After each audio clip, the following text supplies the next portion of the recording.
Okay, you're good. Okay, my name is Bill Yates. I am,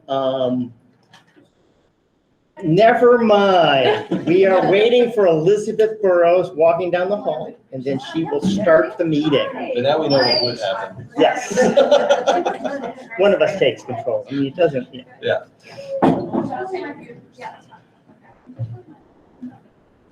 It doesn't matter where you sit down.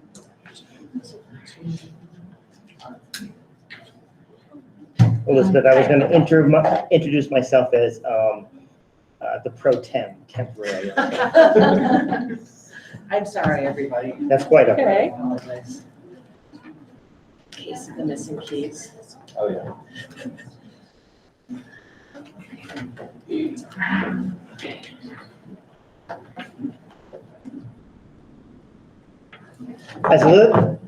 As Elizabeth sets up, I would like to say how impressed I am on how well these middle schools pulled together. It's very impressive. Okay. I will call this meeting to order at 6:35. Again, I apologize for doing that so late.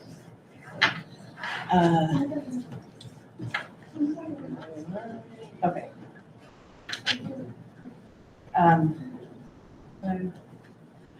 Are there any changes to the agenda? None. Hearing none, I will on.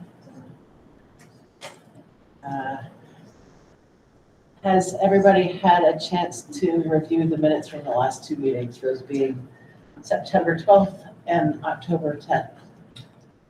Yes. And so I'll take a motion to approve the minutes of September 12th and October 10th up. Yeah. I'll take a motion to approve those two sets of minutes. Moved. Seconded, Nancy. Does anybody have any comments about those two sets of minutes? I have one comment, and that is that the first executive session from the October 10th meeting was regarding a legal matter.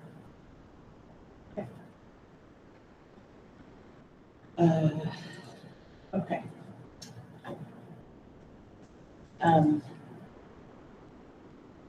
Here, who on our board is remote? It's four of us. Amy's going late, and then Nancy is remote. Okay. Yep. Okay, so all those in favor, Rebecca, how do you vote? Aye. And Davis, how do you vote? Aye. Bill, how do you vote? Aye. Nancy, how do you vote? Aye. I am an aye.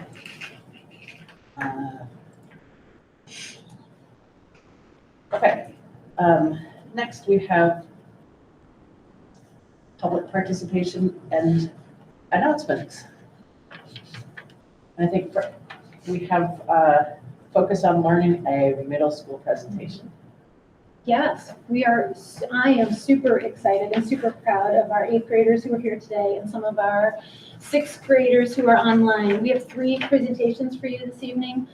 First, we're going to start with Audrey McFarland, who is here from the 8th grade, sharing something from her social studies class.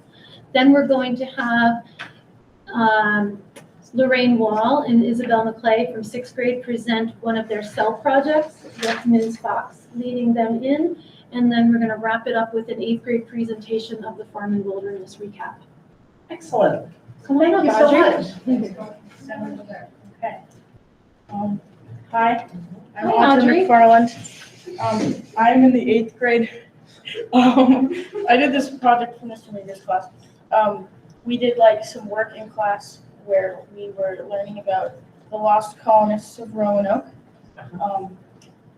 And we looked at some information, and then we had to write these little picture books.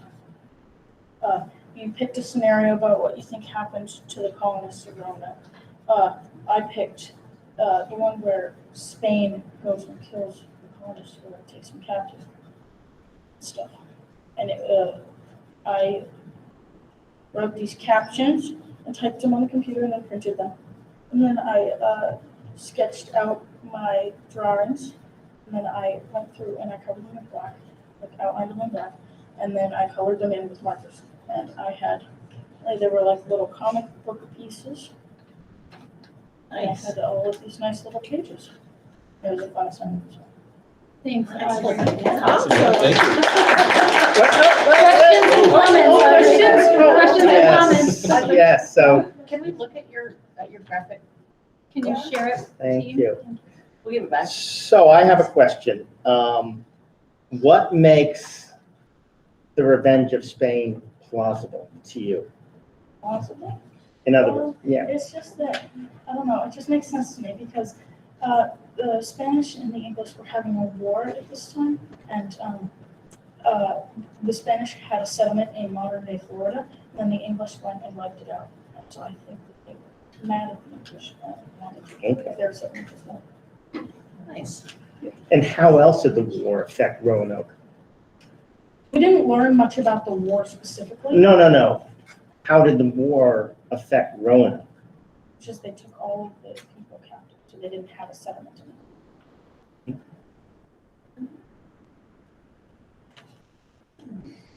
Didn't it delay the return of the founder though? Well, sort of.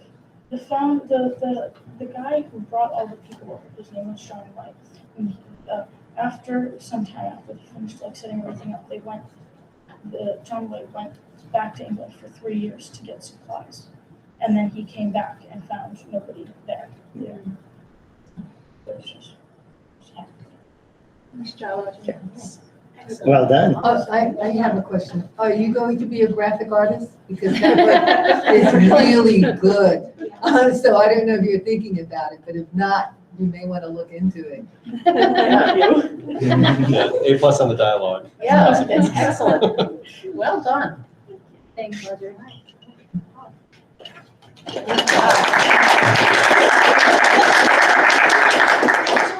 While I get up the next presentation for Isabel and Lorraine, I'll have Ms. Fox introduce the project. Hello, Melissa Fox, 6-7 Science at Windsor, and our sixth graders have been learning about cells. So we made an analogy comparing a cell to another complex system, and Lorraine and Isabel were kind enough to volunteer to share. So take it away. Okay. So we did A Cell is Like a Prison by Jason Beach, Lorraine Wall, Silas Scabo, and Isabel McClay.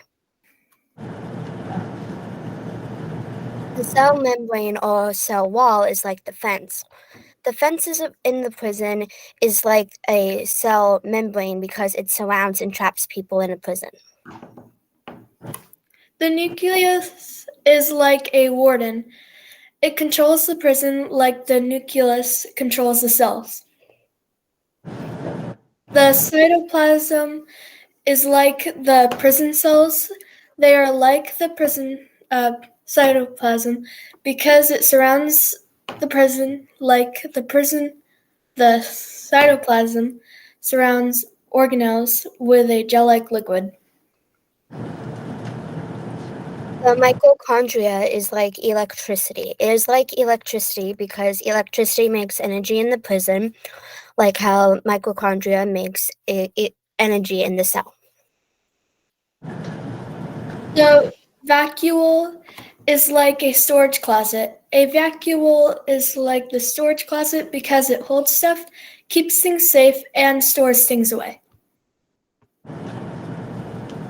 The endoplasmic reticulum is like a cafeteria. A cafeteria is like the ER because both have food because the cafeteria makes food and the ER makes proteins.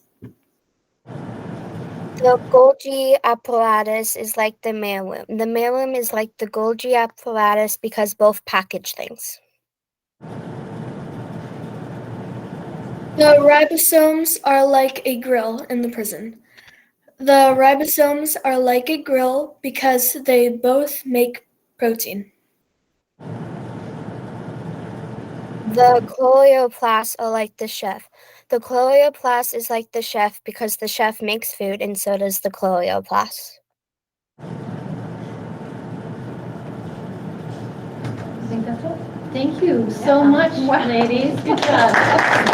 And thank you to Jason, who couldn't be here tonight, who also worked on this project. That was amazing. That That's was awesome. science fun. Thank you. Fun. Science fun? It would have helped me remember. all Yes. this. Yeah. For someone who's not a biologist in any sense, that was an analogy that made it make a lot of sense. So thanks, that was really good. You're welcome. Can anyone explain the difference between the cell membrane and the cell wall?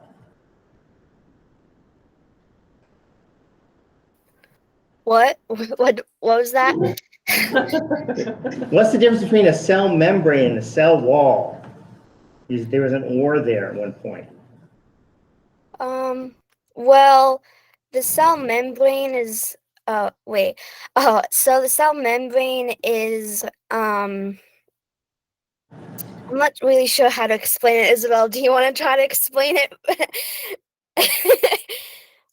Okay, well, the cell membrane, did you, I forgot what it does. Do you remember what it does? Because I don't. Oh, no, because like I forgot what it was. I remember a few of them, but that's just not one. Yeah, same. Do you remember one of those things is just in a plant cell? Do you remember which one?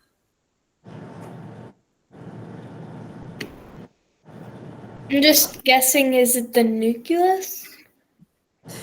No, the cell wall is around plant cells, and then plant and animal cells both have cell membranes. Oh. Interesting. We haven't compared plant and animal cells yet. No, we Okay. haven't. We're getting there. No, we haven't done. We've done. There's always more. Thank you, ladies. Thank you Nice very job.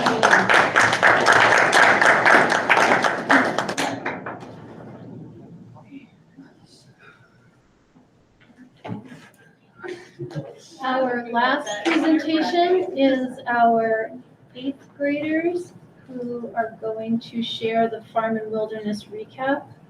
Come on up, team. Let's go. Really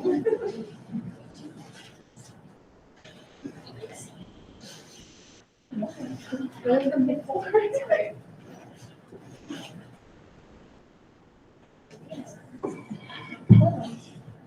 Before you start, would you mind introducing yourselves? I'm on the phone. You saw me earlier. Yeah. I'm Marge. I'm Olivia Dubay. I'm Tori Teacher. I'm Tara Kiki. Justin Benson. I'm Amanda Riley. Thank you. This is our Farm and Wilderness slideshow. The people that helped with this I'm gonna put that back. Sorry, Audrey. are Amanda Riley, me, on the phone, Isaac Berkland, who's not here, Isabel Sicarelli, who's virtual, Jossie, over there, Lily Lawrence, who could not make it, Marsh person, Olivia Dubay, Tara Kiki, and Torrance Tutu. What we enjoyed and why future generations will enjoy it too. Some of the reasons why we enjoyed going to Farm and Wilderness is because we got to detach from social life on the internet, and we got to spend lots of time talking with different people we don't normally talk to. Many of the people that went said they enjoyed the time they spent there and would 100% go back in later years. We believe it's important that every kid gets to experience this place and all the different activities that it offers. It's a nice place to just escape everyday school and have some free time to just run around and enjoy yourself, even at night. Plus, there's a little bit of everything there. If you're a woodsy person, there's plenty of woods, and we play games, spend time in cabins and the lodge, and make bonfires and everything else. So.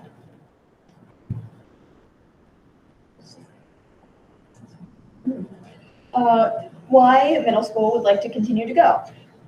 We all had a blast at Farm and Wilderness, and we think the continued and new middle schoolers would love it just as much as we did. It was a great place to go for all kids, whether you enjoyed the outdoors or not. We can guarantee that you'll have fun somewhere or another. Whether it's the free time, swimming, the games we did, there's just an experience for everyone there's an experience that everyone would enjoy if they went here. It's also important for kids our age to get off our phones every once in a while, as we almost always have. And I know some people weren't really looking forward to being away like for that long. Just 2 days isn't really that long, but still, yeah. In the end, I think we can all agree that it was a great time. It's also very important that we have different memories and more exciting memories than just sitting in the classroom and learning. And escaping your comfort zone. Well, a lot of the class was excited to go, some of us weren't. So going to Farm and Wilderness in itself was kind of intimidating. And some of us hadn't left home very much, so being away overnight could be a little nerve-wracking. A lot of us also tend to have our phones on us, a lot or near us, so leaving it at home or locked in a room for 2 days could feel weird. For a few of us, just leaving and staying in open cabins in a place we had never been to isn't exactly in our comfort zone. But a lot of the activities, especially group ones at first, would sound like something that wasn't in your comfort zone. But something about the environment is very encouraging. There was a few activities that some of us didn't necessarily want to do and would have regretted otherwise. Why our class would like to be able to go again. When we went in the beginning of the year, we all enjoyed it a lot. And I know that if we had the chance to go again, that we would definitely take that chance. And once we got back, everyone was raving about the experience and about how we would all love to go back again. We also wished that we had gotten the chance to go last year, and a lot of the students still talk about it to this day, this group included. It was the beginning of the school year, so we didn't have much stress, but it was great to not have to care about school-related things. Plus, once we get into high school, we will have more responsibilities and probably more stress, so it would be a nice little escape. We all made memories that we will never forget there, and it will always be a place of comfort. It's just pictures. Can we point out our favorite one? Yeah, it's gotta be. Oh, yeah. Hot girl summer. Amazing. Beautiful. Audrey. Yeah, I don't know who those two are. And then Cooler. Just stole the show. Yeah, that was like, No, it was Audrey, Izzy, Jossie, me, and then Cooler. And a speeder in there too. Do they still have sheep there or not? Yes, they have pigs, sheep, goats, bunnies, cows, chickens. Oh. Oh, I love the chickens. They have alpacas. And they have 2 ducks that don't like Yeah. being touched. I built all the fences there, which I'm sure have been replaced because I don't think I built them probably before your parents were born. No, they probably weren't replaced. replaced. Yeah. That's It great, it guys. sounds like it just sounds like a wonderful experience, and I'm wondering if you would recommend that each class experience something like this, because it just sounds so good. Yeah, It's it's definitely definitely from like experience. Like when I was first hearing about it, like a lot of the stuff they're talking about, I was like kind of iffy about. And I mean, my mom was going up to Cape Cod that weekend, or that day, and I was like, I just want to go with you. She was like, no, you have to experience this, and I'm really glad I did because I would have regretted it otherwise. Yeah, like another thing that makes it so amazing is just the teachers who put it together. Because like our middle school team is just amazing. And Lord, Mr. like Lord Chris- wrote the grant. Yeah, Chris Lord went there too. Oh, and like, he as did? he was a director. Didn't we start when he was like 7? Yeah. I think it was like He 7 or 8. he was yeah. sent there Yeah. as a camper, and then he worked there, counselor, and then and he was then a director. he was the director. And And that's then why his he daughter moved. went there from the Chase. Yeah, that's why he moved. Yeah. Oh, wow. Some deep roots. Yeah. What, and maybe there's not consensus on this, but what do you think were like the best activities? Meager that- special thing. Oh, yeah. That's me getting a special thing. So what- Yeah, we were blindfolded and he played a drum and we just had to go like this. And like Hard to find find him. Oh, Or he'd like go cool. on the woods and stuff. He had way too much fun with that. Yeah, it was way too much fun. I mean, you don't argue that playing with the goats was. I love Oh, it. yeah. And then Was it just you guys? It was So it was the the entire went, and then 6th graders left on the first day. And 7th and 8th graders spent the night and were So there just for half Windsor the or next all, the whole? Just Windsor. Okay, Yeah. okay. There were other, There was there another were other school. sites that had. Yeah, other there, people. so the actual camp itself, where we were staying, is boys' camp, but there's a girls' camp, like, I don't A know, little bit like away. 5 minutes away, It's really not like that walking, so there was another school staying at some of the other, like, parts of the camp, but the part we were staying at was just Windsor. So did you interact with the other? No. No. Okay, okay. That We sounds only amazing. interacted with the people who were on staff there. Yeah. It was very, just mostly the people who took us to the animals, right? Oh, Who drove yeah, us around. honestly, the big game of Manhunt was also great. Yeah, that was fun. Because we like, yeah, we also had like a lack of flashlights, so we just fell over a lot. Yeah. It was at night and it was in the woods and we were running, so you just kind of. Bushes. It sounds like what you said earlier, that there's something for everyone. Yeah, there is. That's great. Well, it sounds like it's a great experience to take that. I really like the way you emphasize out of your comfort zone, because Yeah. as you get older and you get more responsibility, at some point in your life, you're gonna have an opportunity to go someplace, to travel, okay? And take that. My opportunity was 5 months in New Zealand by myself, okay? So at some point, you'll have that opportunity to go way outside your comfort zone. And it's a great experience. So I think it's wonderful that the school was able to offer you this opportunity, and that you guys sound like you took full advantage of it. I would like to say that I think the one thing that I heard repeated at least 3 times was about the phones, being off the phones and It off was- the technology. And what I noticed, and I think what all the adults noticed, was the interactions, the eye contact, the kindness, and that bonding that you guys talked about that you brought back to school. One thing that it kind of made me realize was like how much I really use my phone. Yeah. Is the amount of times I like went to my back pocket to try to like grab it, Yeah, it just wasn't Oh, there. Yeah, to check for- your time. Yeah. I say for Yeah. like a lot You're of like, us, where we to go? miss the music because we often listen to music on our phones. And like about the bonding thing. We like I know I was talking to one of the 7th graders who I'd like maybe talked to twice, and I've known him for since 3rd grade. Yeah, we knew. No, bigger since kindergarten, Jesse. We knew So fourth you grade. made some nice relationships. Yeah, and afterwards I got his number, and now we talk pretty frequently. And I don't think any of us were excited about not having our phones, Yeah. Until we didn't. or at least the majority of us, and then we didn't have them, and it was like, That's great. yeah. Yeah. Not that it would have mattered, because there is no cell service. Yeah, that's awesome. Everything downloaded. Great job, guys. Thank you so much. Students, you are welcome to stay, but you are also welcome to dismiss yourselves. Thank you so much. That's great. All right. Okay. And before you go, ladies and gentlemen, 8th graders, Before we go, this is still the public participation and announcements time, and I know you have a dance coming up, do you want to talk about that? Oh, I'm planning this, I'm gonna talk about it. Sure,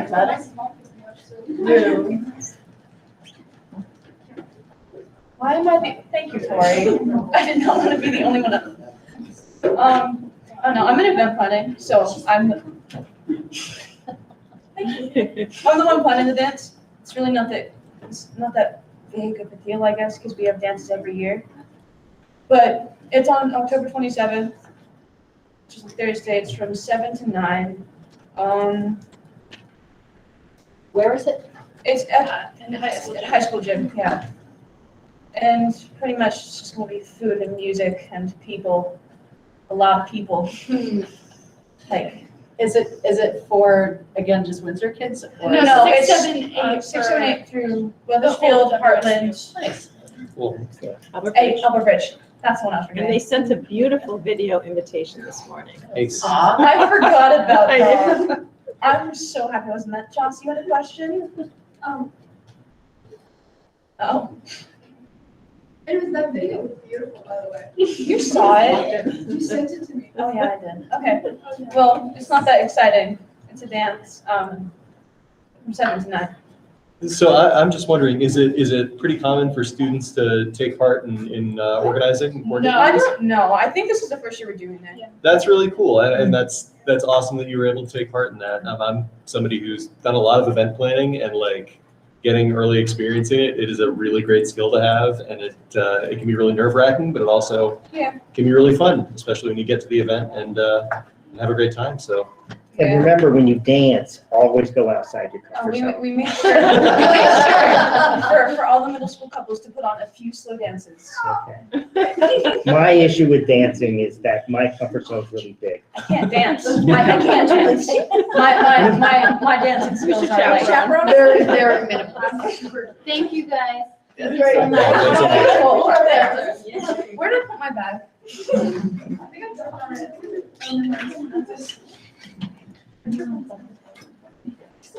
Are there any other announcements? Yes, I would like to make an announcement. Next Wednesday, at the Welcome Center, there will be a community discussion on drug overdoses and what the community should know. And that's going to be next Wednesday.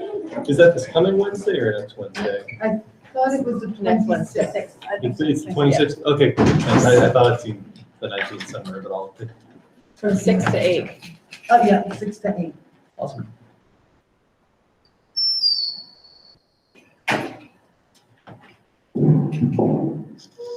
You might hear the kids for a minute.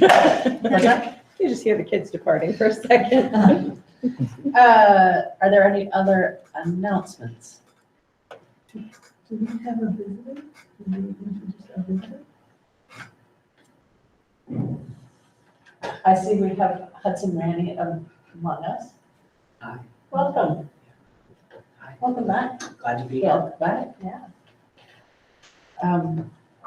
And, okay, is there any public participation this evening? Anybody? Okay. Hearing none. The next item is administrative reports. Administration.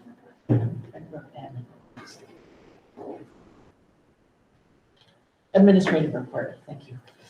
Are we going, What's that, Nancy? never mind, we're all set. I'm sorry. All right, so for our report for this month, we're talking a little bit about school updates, some online course activities, and then the superintendent message. Let's see if I can do this. Yeah, there it goes, okay. That's bigger. All right, so some things going on at the school in West Windsor, Albert Bridge School.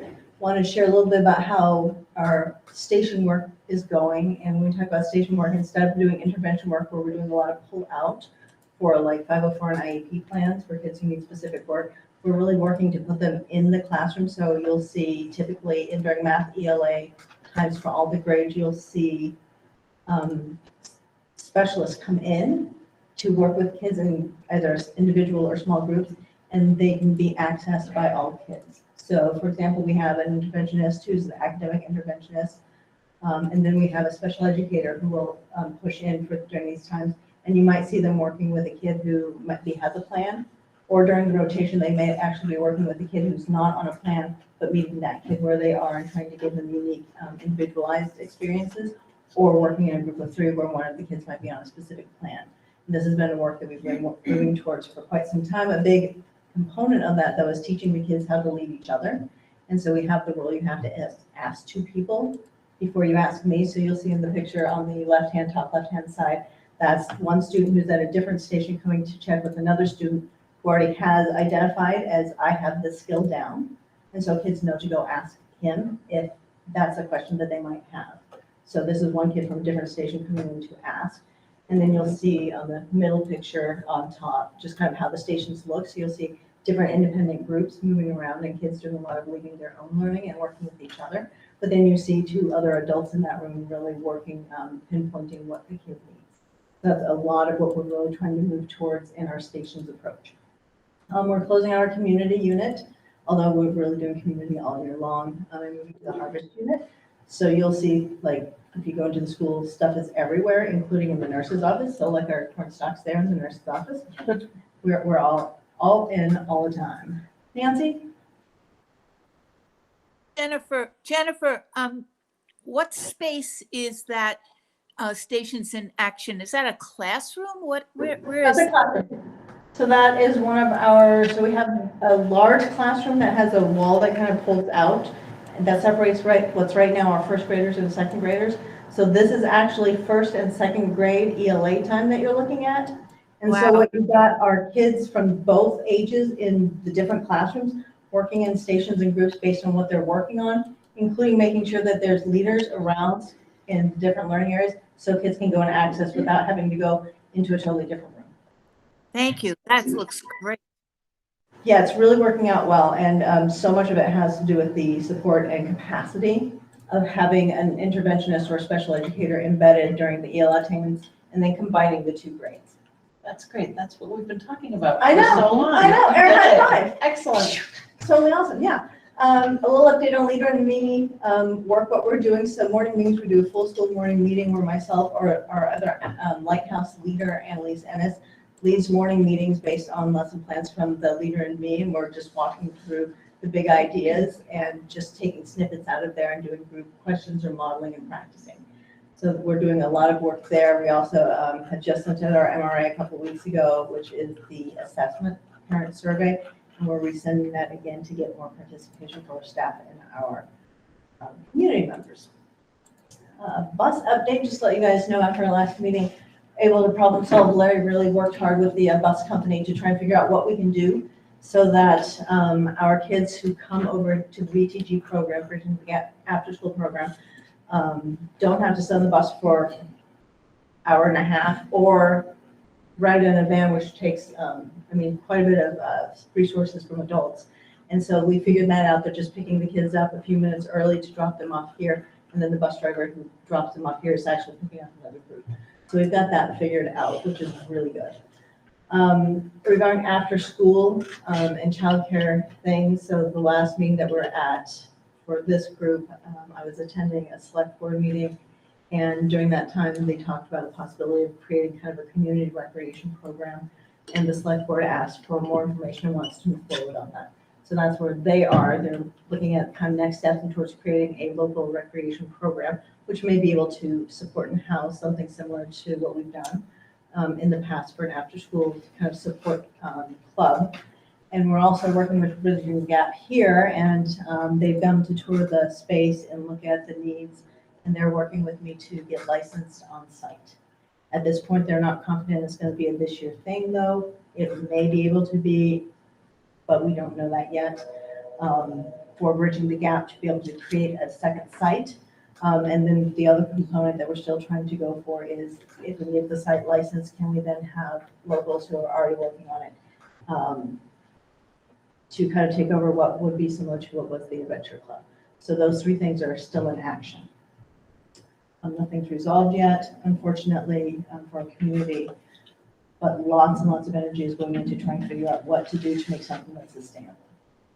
Sixth grade connections, we are going to, and I think it's also on another slide, October 25th, we're going to start coming over using the van. For the last period of the day, our sixth graders are going to come over and join the passion courses that are going on here at Windsor. And if I understand, it's like a 6-week kind of group.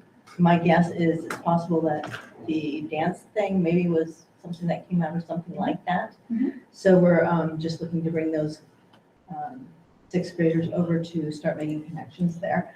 In addition, we've got, we're working with the kindergarten teacher to actually do some work where the kindergartners here are coming over to our school to do some of the outdoor learning because they're really starting to dive into some of that. So we're really looking at lots and lots of awesome connections. Just like every other school in our district, we've done the traditional drills. The first month you're supposed to go through a bus, what's traditionally called a fire alarm, and then an ALICE process where we talk through what are some possible options. We don't actually go through a drill of it, but they get dialogue going in their classrooms that are age appropriate about what might we do, where might we go, how might we get out of something came in. And so for our school, we use the idea of a bear because we do actually have bears around. And so it made it a little less, I think, challenging for some of the kids. And it set the stage for having the same conversation. Super awesome. Another thing with the band, sixth graders have been working on a project that these 4 kids chose to do math by the real world, as I called it.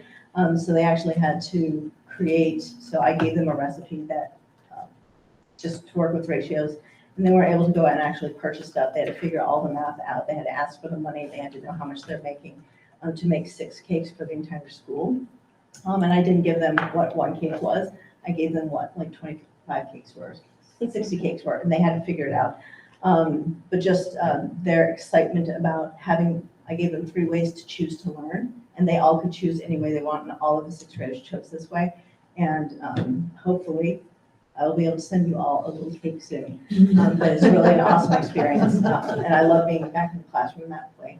And we've also been able to go up to the mountain a couple of times now to really work with spending outdoors. And the organization is just, by far, just an awesome collaborative group for us. And curriculum night is this Wednesday, so stop by if you're interested. Windsor. Yeah, so I'm happy to go. I was going to let Sergio lead us if you'd like to, Sergio. Sure thing. Hi, everybody. Good evening. I'll kick it off here for Windsor K-5.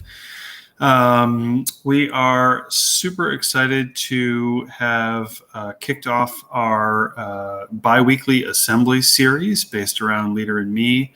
That started a week and a half ago. We have our next one this coming Friday. And these are celebrations of our students living the 7 habits and creating our school community together.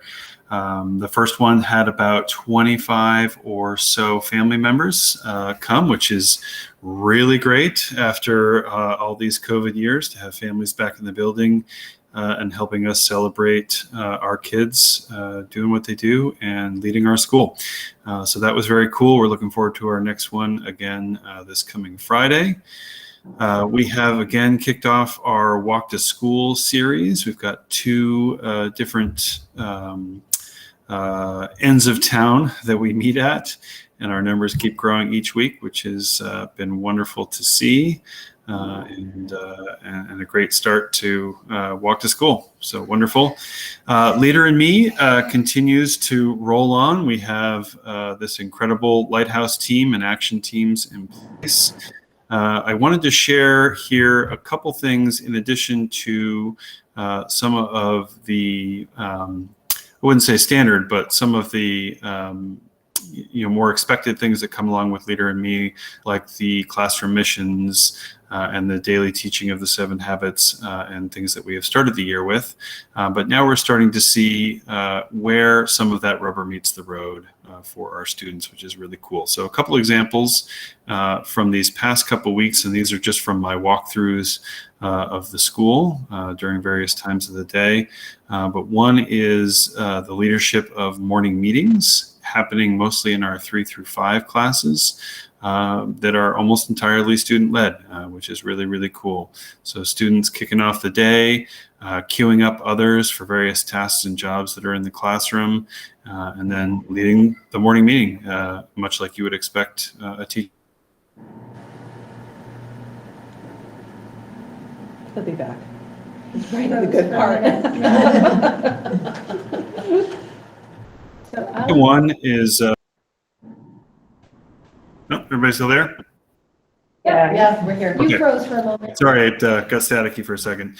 The second one is student leadership in response to a community issue. The community issue was a messy dining hall. So we're back in the dining hall this year after a few COVID years of eating in classrooms and not being in the dining hall or our gym. And we needed to do a little work to make sure our community space was clean. So after a couple weeks of meals, our floors were, well, our floors were a little messy with some of the stuff that you would expect to be on the floors after K-5 lunches. So in our 2, 3, and 4, 5 classes, they have gathered together, discuss the problem, and come up with a solution to have lunch leaders at each of these meals. And these lunch leaders, it's a rotating group of students who stay behind at the end of the meal and make sure that the dining hall looks acceptable and in good shape so that our maintenance team doesn't have to do undue work. Now, the interesting thing about this has been that so if you were to take a snapshot of an average day before our student leaders taking over, you would see, a messy dining hall to some degree. And if you were to take a snapshot once some of our dining hall leaders were in place, before they started working, I think what you would see is a significantly lower amount of mess. And that's pretty cool because it shows our students taking ownership and understanding that it will be their peers cleaning up and that they all have agency and that they all have a part of taking care of a community space. So very cool. So lunch leaders there. Let's see. I'm talking fast here. My apologies. Last Leader in Me thing is our MRA is set to go out here shortly. We're working with Barb, our coach, and the Leader in Me folks to segment Windsor School into K5, 6, 8, and 9, 12. And once we have that set sort of on the back end of the survey, those MRA surveys will go out to the community. Last 2 things quickly here. Starbase Vermont, our 5th graders have now done 2 weeks with Starbase, 1 virtual, 1 in person up at the Rutland site, doing STEAM projects and most specifically rockets. So that's been very cool. I didn't get a chance to send those around for the next time. Very, very cool. My last K5 agenda item is in response to a question from our last Mount Escutney board meeting. Bill, I think it was your question on the amplifier systems in classrooms. Currently, we have 7 deployed. These are the Lightspeed systems. These are in use every day by those classrooms that have them installed. And so far, the feedback is great. People appreciate, teachers certainly appreciate their voices being spared by the end of the day. And it also, I think, more importantly, perhaps speaks to an SU goal of more UDL practices in place. So I think the amplifier system certainly speaks to something that is increases accessibility for all students in the classroom. Based on the feedback thus far this year for those systems, of course, as you can imagine, the rest of our classrooms want some too. So we have a ask out there for some numbers in regard to outfitting the last 5 classrooms, which would be 1/3, 2/4, and 2/5 for possible inclusion in next year's budget cycle. That's all I've got. I have a few questions. The first one is really simple. What does MRA stand for? I will have to pull out the exact meaning of the acronym, but you got it, Christine. Go for it. Yeah. Measured results assessment. And what does that mean? Well, it means that we gather data from our students, our staff, and our families around certain areas: culture, engagement, academics, leadership. And we get those results back, and we look at the data, and we set some goals around the data. Will you share the data? Yeah, absolutely. Can you share the questions? They get shared with all the families to begin with, but we can also download them and share them out. Yeah. So that was the first thing. The second thing, Sergio, was can you let us know when those K5 assemblies are going to take place? I can't possibly come this week, but I'd love to attend one. Absolutely. I'd be happy to put those out. They're bi-weekly, so our next one is this coming Friday, and then I'm happy to send out the dates going forward. Thank you very much. And my last question for you is, what's going on with the fourth grade teacher who's, or the fourth grade slot that hadn't been filled? Has it Yeah, been filled? so we have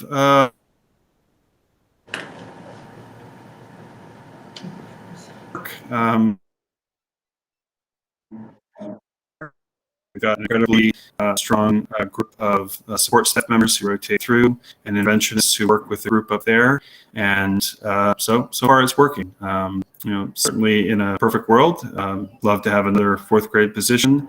At this point in the year, I think they are successfully running fourth grade up there. And I think they're making it work in fine style. I'm really proud of what the team has come up with up there. And it's working. Thank you. Yeah. Nancy, I see your hand. Yeah. Yes, Sergio, you used another set of, if I heard it correctly, initials like UDL or something like that towards the end. Yeah, so this universal design for learning. Okay. Yeah. Good, thank you. So the 6th through 8th grade update, I will not speak about farm and wilderness. The students did a much better job than I did. At the same time, when we went, when many of the middle school students went to farm and wilderness, we had another field trip happening at the same time with our ACE classroom. They were able to go to the Tunbridge Fair to have their field trip. And I was not one of the chaperones, but Ms. Ahern is online if she would like to speak a little bit about some of the events that day. But I know they had a great time and it was a really positive experience. And I think they would like to go back again. Would you mind, just for those of us who don't know what the ACE program is? The ACE classroom Or the ACE is a classroom of middle school and high school students in our school who are not within their, I'm not going to use the right word. They're not, I'm going to ask for an assist from my leader, Katie. It stands for Academic Creative Excellence Classroom. So close. Academic community. Oh, academic community excellence. Sorry. You always had it there. So students in the ACE classrooms, there's actually several classrooms, a couple of main classrooms we use with 2 core teachers, may also have coursework within the middle school and high school. It's not, and so it's an individualized small group based on learning profiles. And we currently have 16 or 17 students identified, and from all across the SU. So it's not just Mount Scottney students, it's students from Wethersfield and from Heartland as well. And what do you mean by based on learning profiles? Can a student choose this program? We've actually had some students who have been part of the discussion that they needed something different, a smaller group, less. A lot of it actually has to do with small group size, more individualized instruction. And we're finding that teams, mostly students are identified through their IEP team, have been part of that process. But no, we haven't self-identified totally yet, but really working on students being present for those discussions. So that's, it's more of an IEP team placement situation as at this point. Okay. Can students come in and out of it? Go ahead. Well, go ahead, sorry. No, can they participate in classes with their peers? And it's kind of like this, Fluid. Yeah, Yeah. flexible. It is very fluid. And for some students, it's a short term, or just they come for 1 or 2 of the classes during the day and have classes elsewhere. So every single student's program is very different based on what they need. And how many students are in there for? 16. 16. And that's 6 through 8 or 6 through? 6 through, I think, 12, yeah. And just to be clear, there are 3 different pods of students who move throughout the day, so they're not typically all together, based on their schedules, learning profiles, and interests. So, where previously it had been one larger classroom, now it is split up. That's why it's the ACE classrooms, and we're not considered a program. There's a whole other connotation for that. That's why we're making sure that they're classroom options. Okay, sorry about that. No, my favorite part about it is the diversity of the age group, the different schools that come together, and the variety of plans that kids have to choose their own, have say in their own learning and make those plans with their team and their parents. And I love getting to know our students from Heartland, Wethersfield, and Albert Ridge who get to join us.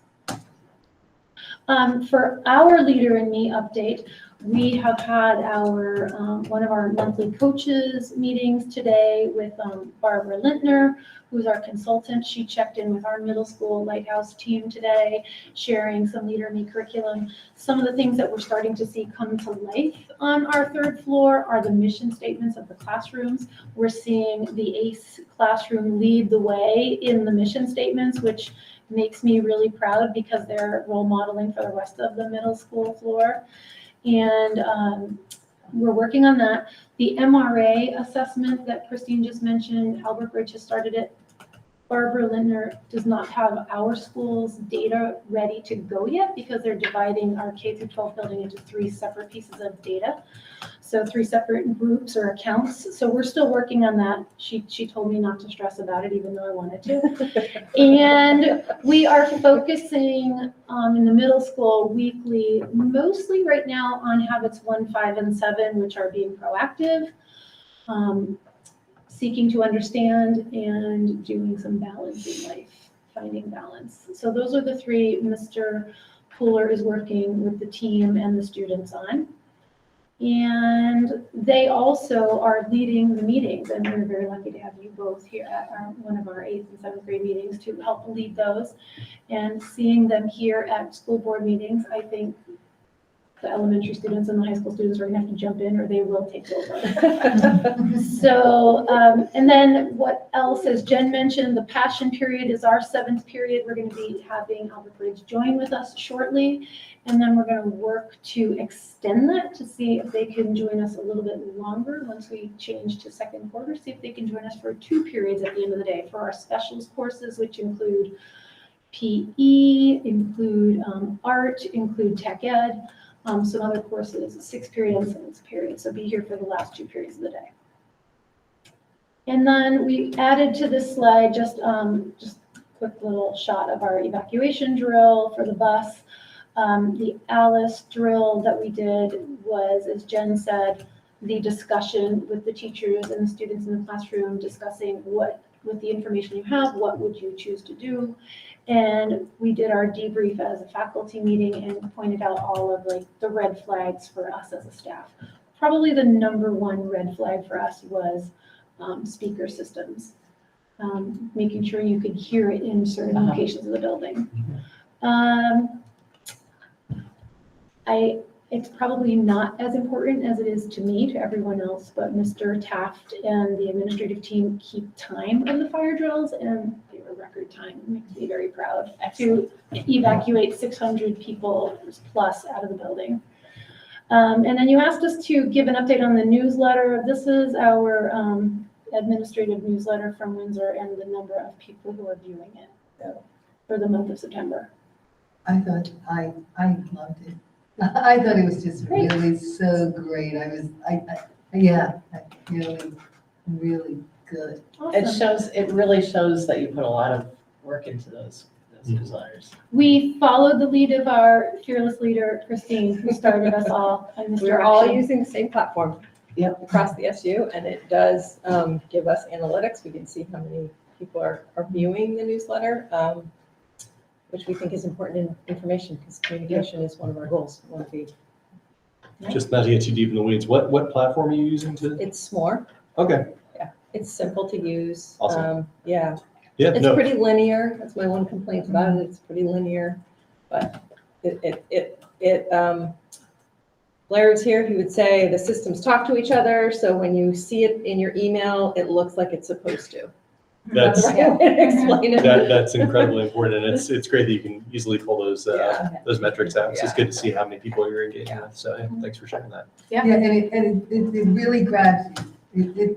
It speaks to everyone. I mean, parents, they see it, they can read it. It's not. We're trying to make it succinct, Yes. lots of visuals, Yes. but really convey what the kids are doing in our schools. Yeah. Thank you. Nancy, I see that your hand has been raised. And then Wendy. Yes, I'm going backwards, and it's for Colleen, because I couldn't understand with all the kids. I wish I were there, but the Farm to Wilderness trip, what days was it? Was that on a weekend, and did the whole, what part of the staff can go? I think we went on October 15th and 16th. It was a Thursday and Friday of that week, and the whole 6th through 8th grade went on Thursday. Sorry? September. I think it was September. Oh, sorry, I meant to say September. September 15th and 16th. The whole middle school went on Thursday. The 6th graders had a day event, and they went home with Ms. Bourne and the 6th grade teachers at the end of the day on Thursday. And the 7th and 8th graders stayed overnight. And this is us going back after being away from this trip for 2 or 3 years. So it was a welcome return. And so it was, and with the new middle school, having the new model of having the 6th grade included, I think the kids hinted at sometimes out of your comfort zone and going is hard. And it was hard for people of all ages. So I think we need a little bit more time to get used to what it is, have more sharing of students who can tell a little bit more about it for people to feel more comfortable. And then, as you said, maybe a lot of people would enjoy going to it, a lot of classes. So I don't know about the overnight portion, but yeah. So 7th and 8th grade were there for an overnight, and 6th grade went home that day. And all the teachers went on that team, and Okay. Jen. Yeah. Spent the night. Yeah, Jen and I had our own cabins. It was great. Yeah. Good. Kids. Yeah, cabins full of kids, of course. Sounds like a lot of fun. Yeah. Wendy, I see that your hand is raised. Yes, just a quick question about the passion period. Do we have any rough numbers of how many students are coming over during that time? And are staff members coming with them or just students? I'm coming. So I'm your staff member that's coming with them. And there's 4 of them. Just to make sure heard. Thanks. Thank you. I got it.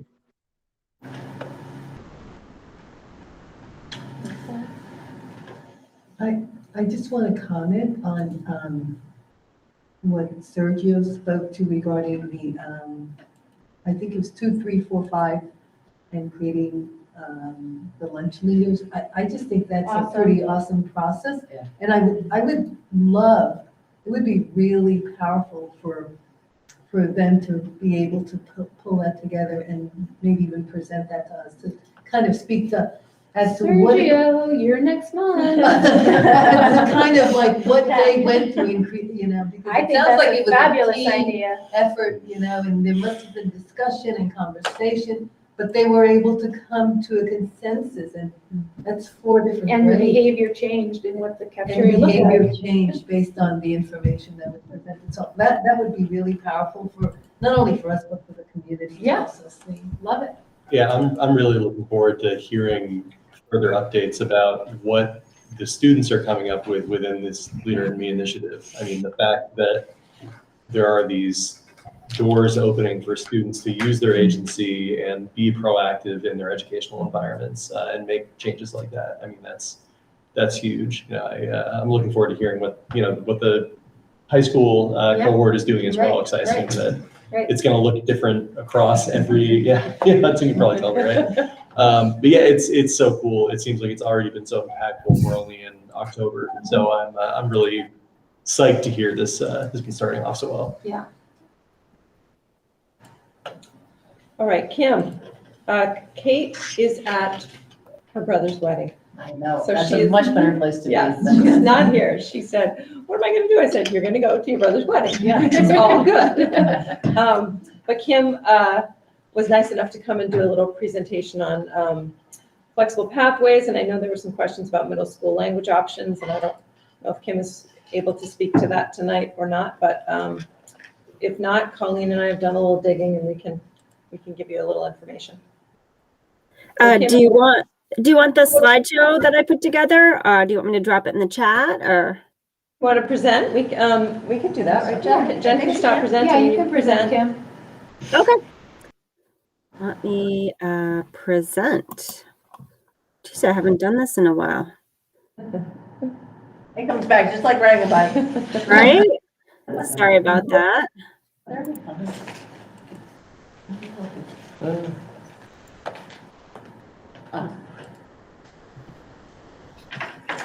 Am I presenting? Yes. Okay. Let's see if I can get this. Okay.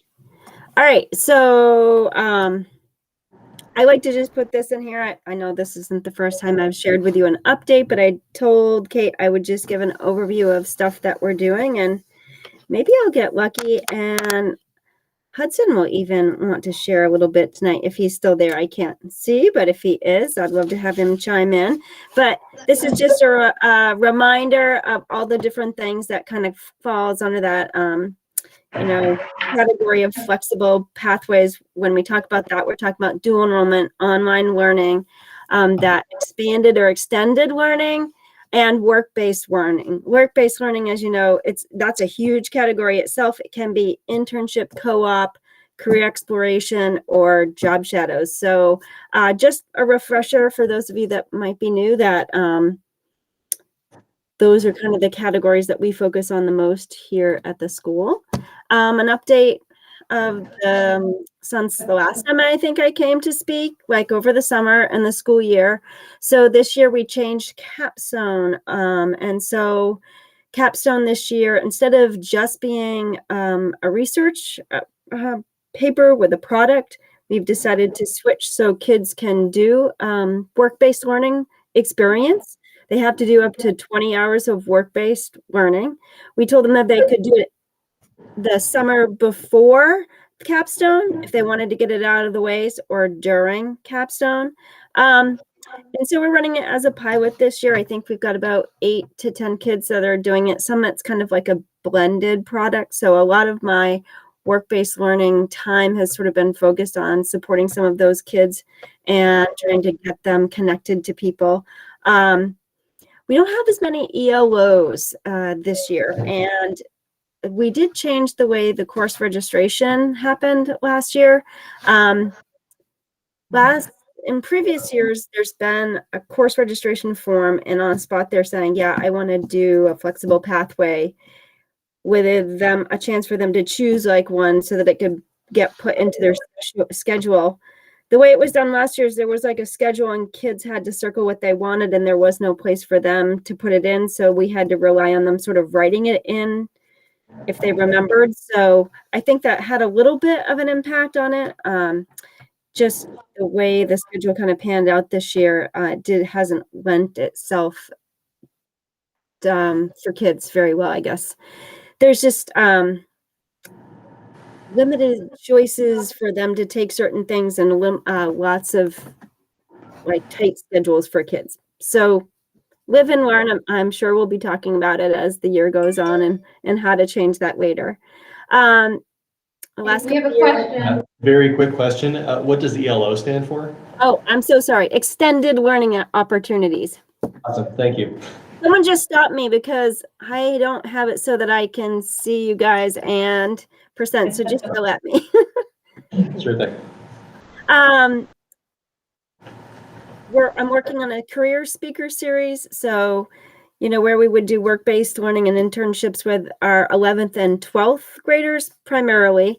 We're trying to do a lot of exposure for the 9th and 10th grade. I'm trying to plan a speaker a week if I can get people. I'm going to tell you that this year, I'm having a really difficult time getting businesses to commit to a lot of things. I'm hearing the same thing from a lot of our capstone kids that are doing the experiential. I do think that the workforce shortage and issues are putting a strain on employers. Some of my partners that we have, our community partners, have people like Hypertherm. They have somebody that does that, or Dartmouth has a workforce development. So, but the smaller ones where it's just them, it's really even just a strain to ask them to give up any time, more so than I think usual. So it's having, I think, a little bit effect on some of what we're doing in the community, but I'm sure, just like everything bouncing back from COVID, that will change too. One of the things I like to do after we do get someone to come in to talk about their business, what they do, what programs they offer, how kids can get involved, even during high school entry level, and then with some schooling, kind of all the options, is we like to plan some sort of a tour or a visit or a job shadow for a certain number of kids. So I'm working to get those kids out of the building when they find something that they're interested in out of that career speaker series. Last year, since I last presented, we bought some TV monitors and we put them in the senior lounge or senior area and up in outside the hub. And we're doing a lot more to try to promote a lot of the extended learning opportunity programs that kind of come my way, both here locally and internationally. And community service opportunities. I also go ahead, if anyone reaches out to me and tell me that they're looking, to hire, or they have a job opening, I'll post that as well, because I think jobs can be a great way to actually do some career exploration. And last year I was able to get a burn grant so that we could start to provide some scholarships with that money for kids that want to do some of these programs. For example, like Governor's Institute in the summer generally has a cost for most kids, and I think a lot more kids could do it if we made some scholarship money available. So was able to get a grant so that kids could try to participate in the things that they're kind of getting knocked out of because of the cost. So I think we're in pretty good shape, seeing as like last spring was really the first time in a while that we'd really been able to place kids in the community and place kids in internships and sort of get back to pre-pandemic life as we know it in the work-based learning world. So are there any questions before I go to the next slide? Yeah, I have just one other quick one. You mentioned Hypertherm. Could you give an example of some of the other like local businesses or organizations that students have been going to and working with? Yep. Actually, I think that was just what my next slide was, actually. Good reason. Thank you. Perfect. Very cool. Yeah, so these are ones that either people and or businesses that have done something with us, I would say, since January, February of last year. We have quite a few people, and I know I'm probably forgetting some. I was trying to go through all my lists as I was making this. Quite a few people locally, other than Hypertherm, Red River. I try to target businesses that are large employers like Simon Pierce that have a variety of openings, that can get kids involved right away. And that would take a kid right out of high school, but also has places for them if they were to go get some college and career. And of course, I want kids just like all of you to stay in our area. So I try to focus on local, but then again, we do like to share things like Red River and other things that where there might be potential for them to at least, travel in New England, even with Hypertherm. So these are some of the folks that I've had either coming in for a speaker, or I've done job shadows, or I've done tours or field trips, and or specific people that are working on some ELOs with some of our students as well. Awesome. Yeah, there's a really great diversity of different kinds of opportunities reflected here. So good to see. Yeah. I've got a question too. And that is because we heard from Audrey earlier, and because that was a class-wide project, what actually happened to the lost colonists of Roanoke. I wondered whether you have any opportunities for students to gain access to the Center for Cartoon Studies. Yeah, I have worked with them before. I was gonna say I haven't had a student interested in that within the last 6 months, but I do have a contact there, and they've always been open and receptive when we've reached out to them and getting kids up there. So yes, the last time I think we had someone actually go there was before the pandemic, but if someone expressed an interest, I feel pretty confident that we could make that connection. When, just using that as an example, how would a tuition for the classes there be taken care of, or is it they shadow a cartoonist? I mean, what would that look like? I'm just wondering. I mean, it doesn't have to be that program in particular, but yeah. Well, I would say for some of the classes, just kind of like some of the kids that take, classes at River Valley, and even some of the programs that the kids do. I promote a ton of programs, and quite a few of them have a cost. I mean, I wish we could cover the cost for all of them, but that's why I opted to try to get the Burn grant, so that I could at least try to equitably help out some kids. I've started with a single $500 scholarship, because that was kind of an average number for some of the workshops and courses that kids wanted to take when Makerspace was offering them, or the Upper Valley, some of the Upper Valley, like the Ava Gallery and some of those, they were all within that range. But some of the more expensive ones, unfortunately, that's going to fall back onto the family, unless I can do some more grant writing and get a bigger grant. that's good for us to know, because we might think about adding something like that to our budget, or finding other ways to cover it. And Kim, what about the monies that the state offers for students, for high school students, to take additional classes? The dual enrollment, all students have access to 2 vouchers, and we make sure that all students, I regularly get in front of the kids and talk about all the options, the graphic that I shared. And at the end of the year, I also do a survey with all of the kids and try to get my pulse on what kids are interested in, what opportunities. And then I connect the kids that are interested in dual enrollment, with the information on how to set up your dual enrollment account, how to register with CCV, what's the timeline for the process. So that is something they can access. Those are college level classes. So that money is specific for participating programs with the dual enrollment Vermont system. Most of our kids do CCV programs because they're online. CCV is probably does the most dual enrollment of anywhere, at least in our immediate area. We have had some kids do them through Middlebury and stuff, and it was real awkward and clumsy, but they all have access to that and will use them. But a lot of kids, until they're seniors, when I'm not sure they're ready for to take a college class, and I want to encourage them to try some other opportunities and make sure that they're ready so that they don't waste those opportunities. They're great, I think, for a senior that's thinking about going to college, that wants to see what it's like. They're great for kids that know that they're going to college, that want to get some extra college credits, but they are college level courses. So unfortunately, they're not for that opportunity really isn't equitably accessible for everybody, I would say, in my personal opinion. No, I think that they're also available for classes in community college. And That's CCV, yes.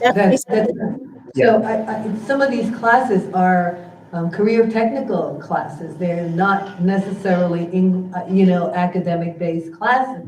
I mean, they're high-level classes, but they're for students who are interested, who may want to be a carpenter, who may want to be an electrician or a graphic artist.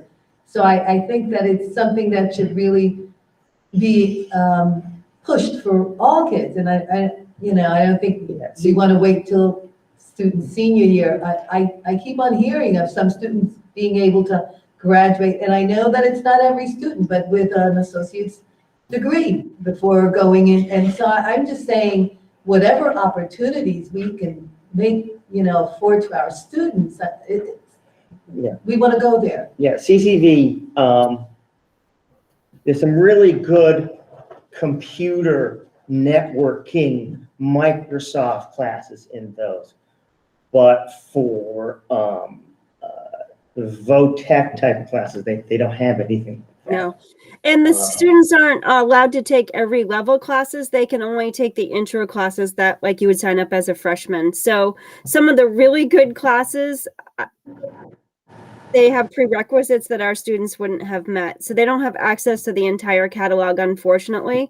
So trust me, we do. I share it with all of them. They hear it 4 years in a row. And I wish more would take advantage of it just because since we have a small staff, we have limited things that we can offer just by how many teachers we have and being a small school. This is my 5th year, and I would say that unless the student excels in their current classes in terms of rigor and expectations, most have been challenged by the CCV classes. Not all, and there's always surprises, but I've also had accelerated students that have struggled. So I think it depends on the class, and we don't really have a way where they're like, oh, this is one that's a good one for a kid that might, it's kind of going blind as well. So, but we do offer and encourage all students that are interested. And I have had a few, actually, I work closely with Higher Ability, formerly Voc Rehab. And I've had a couple of the Voc Rehab students that were working with Higher Ability actually take some of the career and college readiness courses. And so those are ones that I would push quite a few of our kids that were needing something different, that we've had success with that class specifically. And an example, because I look at all of the Hartford enrollments, because I do state reporting, the simple fact that occasionally you get students who are fast-tracked. In other words, they start taking biology as a freshman, and then opportunities for them open up at Dartmouth or UVM. But that really is the exception than the rule. There occasionally is a student who finishes physics as a junior, and then, but to take courses at Dartmouth or UVM and things like that, there's extra application that they have to do. Correct. To show that they're capable of it. Yeah. And I think that's why I like to put as much emphasis on the extended learning opportunity. And for those kids that that might not be the right choice for, I'll do whatever I can and go to the ends of the earth to find an appropriate opportunity or program that we can get them connected with, whether it's hands-on, on-site, co-op, internship, whatever program or an extended learning opportunity sort of passion project. So I don't think that CCV is the only avenue. It's one, and it works for some kids and it doesn't work for others. And that's why we have this whole great big wheel of options for folks. So I try to do what I can to get to know the kids so I can do my best. And I work with, Jessica Vivian at the school and others. We have committee meetings to see if we can figure out what's going to be the right sort of pathway and choice for those kids and expose them to as many options as we possibly can. And like students who, I love your example of want to go, say, become a carpenter or an electrician. Yeah. And that's really a path to go to the VOTech Center. And both Springfield and the Hartford VOTech Center does their own placement of work courses. Yeah, exactly. So with my career speakers, I'm working to help kids, hopefully expose them enough that they can make that decision for their junior and senior year. And you're correct. When they get to one of our tech centers, both are fabulous. I work actually with both of their work-based learning coordinators regularly to help find things for some of our kids that like, for example, may have been interested in the medical field but didn't end up at the tech center, but we still want to provide them with access to opportunities to connect in that area, even if they don't end up in Hartford or electrician or the trades. So it can be an either or both sort of thing. Wendy, I see that your hand is up, and then Hudson. I was just gonna say, I always love the opportunity to say that I love Kim. She really is a big part of how Bryce kind of got on his path. And just to kind of talk to what Bill said a little bit. So Bryce had the opportunity to go as a tech student to Springfield in his junior year because of his earnings of credits along the way. He was a little accelerated. So he was able to get with Kim, and she helped him really take full advantage of as a senior his fall semester of his senior year. He was able to take advantage of those CCV courses. And then even though he went away to the academy in his second semester, he actually was able to take another course as it's a flex course where you do it at your own pace. So he was able to do it quickly and get it done before he left. So Kim was able to help get him pointed in the right direction with his advisor. So he was able to also get that done even through the early part of his spring semester. So I can't say enough about Kim and all those opportunities. And although Bryce had the criminal justice in the tech center in Springfield, he actually is taking his course load at CCV in IT because that's a big component of the law enforcement world that's going to be in the future. So he's kind of that two-part person, that he has a criminal justice focus, obviously being a police officer, but he actually is taking his coursework with the computer IT work. And Kim also arranged for him to do a Red River over the summer, like 6-week internship type thing. And they hooked him right up with a laptop. It was a fabulous opportunity. So all of those things come under that umbrella. So for kids that want it, it's definitely out there, and they are hearing about it all the time. So, hopefully they'll continue to take advantage because it's really good for kids. It gets them on a fast track. I mean, Bryce is just barely out of high school and he's already had 2 semesters of college. So he's very, very fortunate. So we're thankful. Thank you, Wendy. And I've had a lot of opportunities with Flex Pathways. My first ELO, I'm getting most of my art credits for doing a podcast, and then I'm interning with Elizabeth Burrows. We're working on possibly writing some legislature that could have an impact, and I've been surveying kids, and it's really been a great opportunity for me to have a say in my education and to get credit for doing things that I think are interesting. So yeah, it's really a big impact on me. When did you start, Hudson, thinking about doing classroom outside of the traditional classroom? What are we talking middle school? Are we talking high school? The podcast thing kind of started when I was in 8th grade. So kind of over the summer, like in between the 8th and 9th grade, that was kind of like I can do this and get credit for it. And that's what I think. I think that we want to start really talking to students in the 8th grade. I think that we should start earlier, but I really think we want to start getting them out there. 8th grade. I don't want to wait till junior, senior year, because we kind of, at that point, we kind of know that there's that rush to get out of school and do something with your life, but 8th grade, that's a great time to just explore, what do I want to do? Yeah, I agree.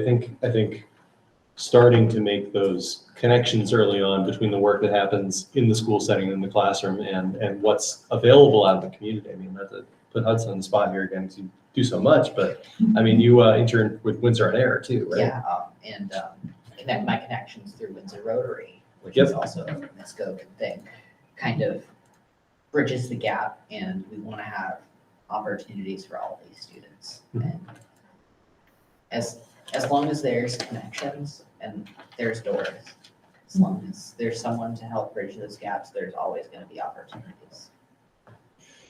Well said. That's in the closer.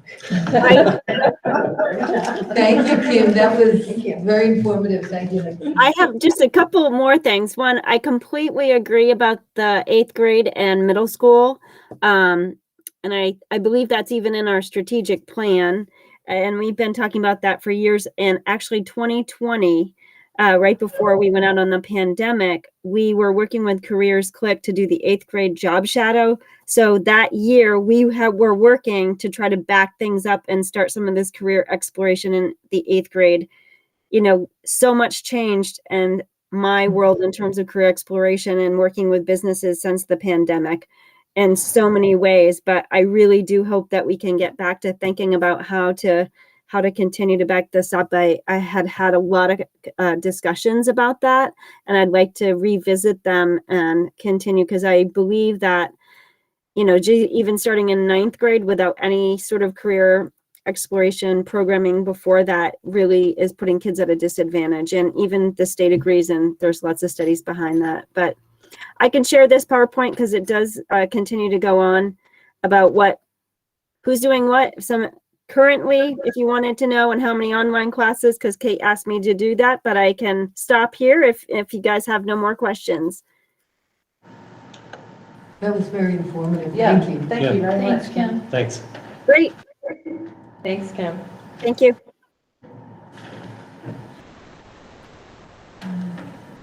Okay. Yeah, mine's really short. I have prepared for, yeah, I can, oh, thanks, Jen.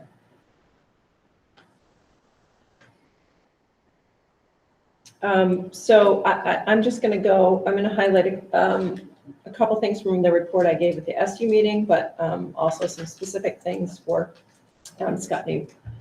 When you get the presentation, I have the presentations linked if you want it. So there was a question from a community member about and it's not turf, I've learned, it's the outdoor grass that's on the playground on the State Street side where the younger kids play. And there was concern that there might be some unsafe materials in that outdoor carpet, I guess we'll call it. So I talked to Jim, who did some digging. We contracted with Ulti Playgrounds to install the X-Grass in 2011. And we did get the material safety data sheet, which is the MSDS. And in that report, which is in the board portal, you will see that indicates the grass is safe. There was a question if there are any, Colleen's going to have to say Polyfluoroalkyls. or PFAS.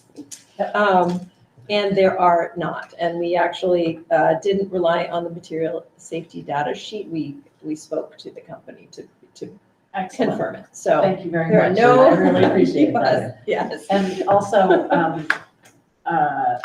does it have a life expectancy? I don't know. We did not ask that, but we can ask that. It seems to be in pretty decent shape when I'm out there, but I can ask about that. Well, I think that type of covering is a really good solution for that level of use. Yeah.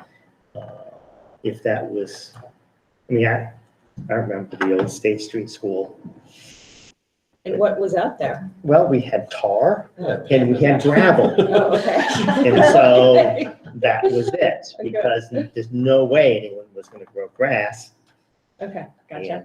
And out there on the Bob Parker next to the building, or Bob Green, if we didn't have complete chaos, they left us alone. Well, we were happy to get the report that it's pretty. I appreciate that. Yeah. But it would be interesting to know. Yeah, the life expectancy. Life expectancy. Yeah. Amy, I see your hand.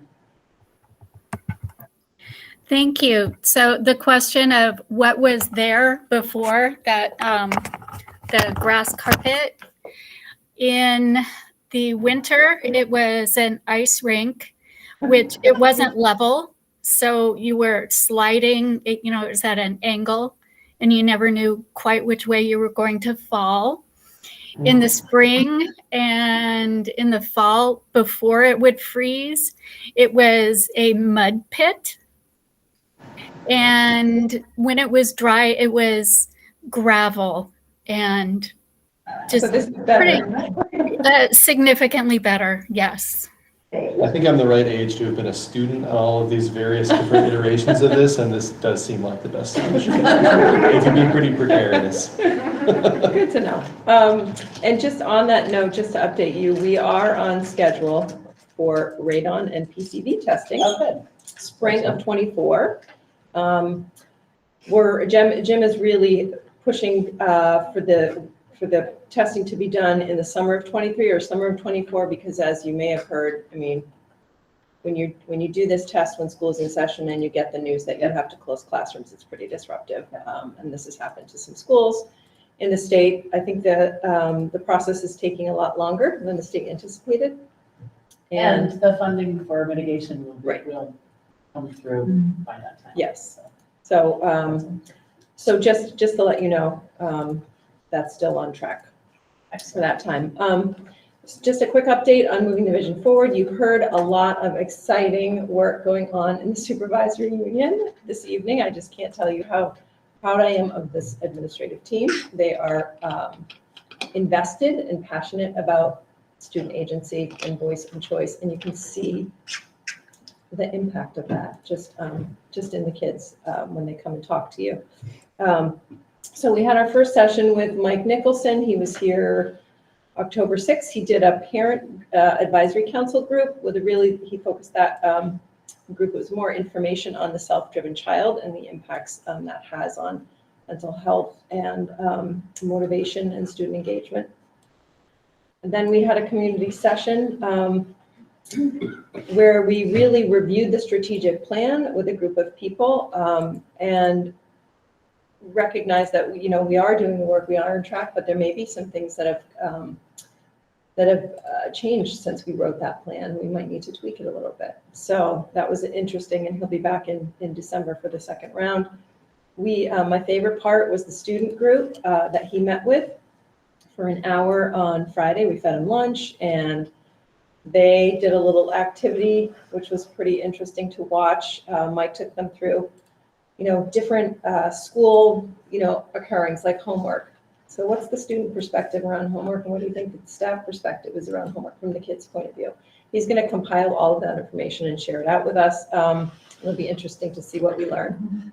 And then the students joined us in the afternoon. We had a PD session with staff, and that was a self-selected PD session. Staff who were there wanted to be there, and we really, groups went through 32 reasons why we feel like student agency is important. And so we'll also get that information from the group back as well.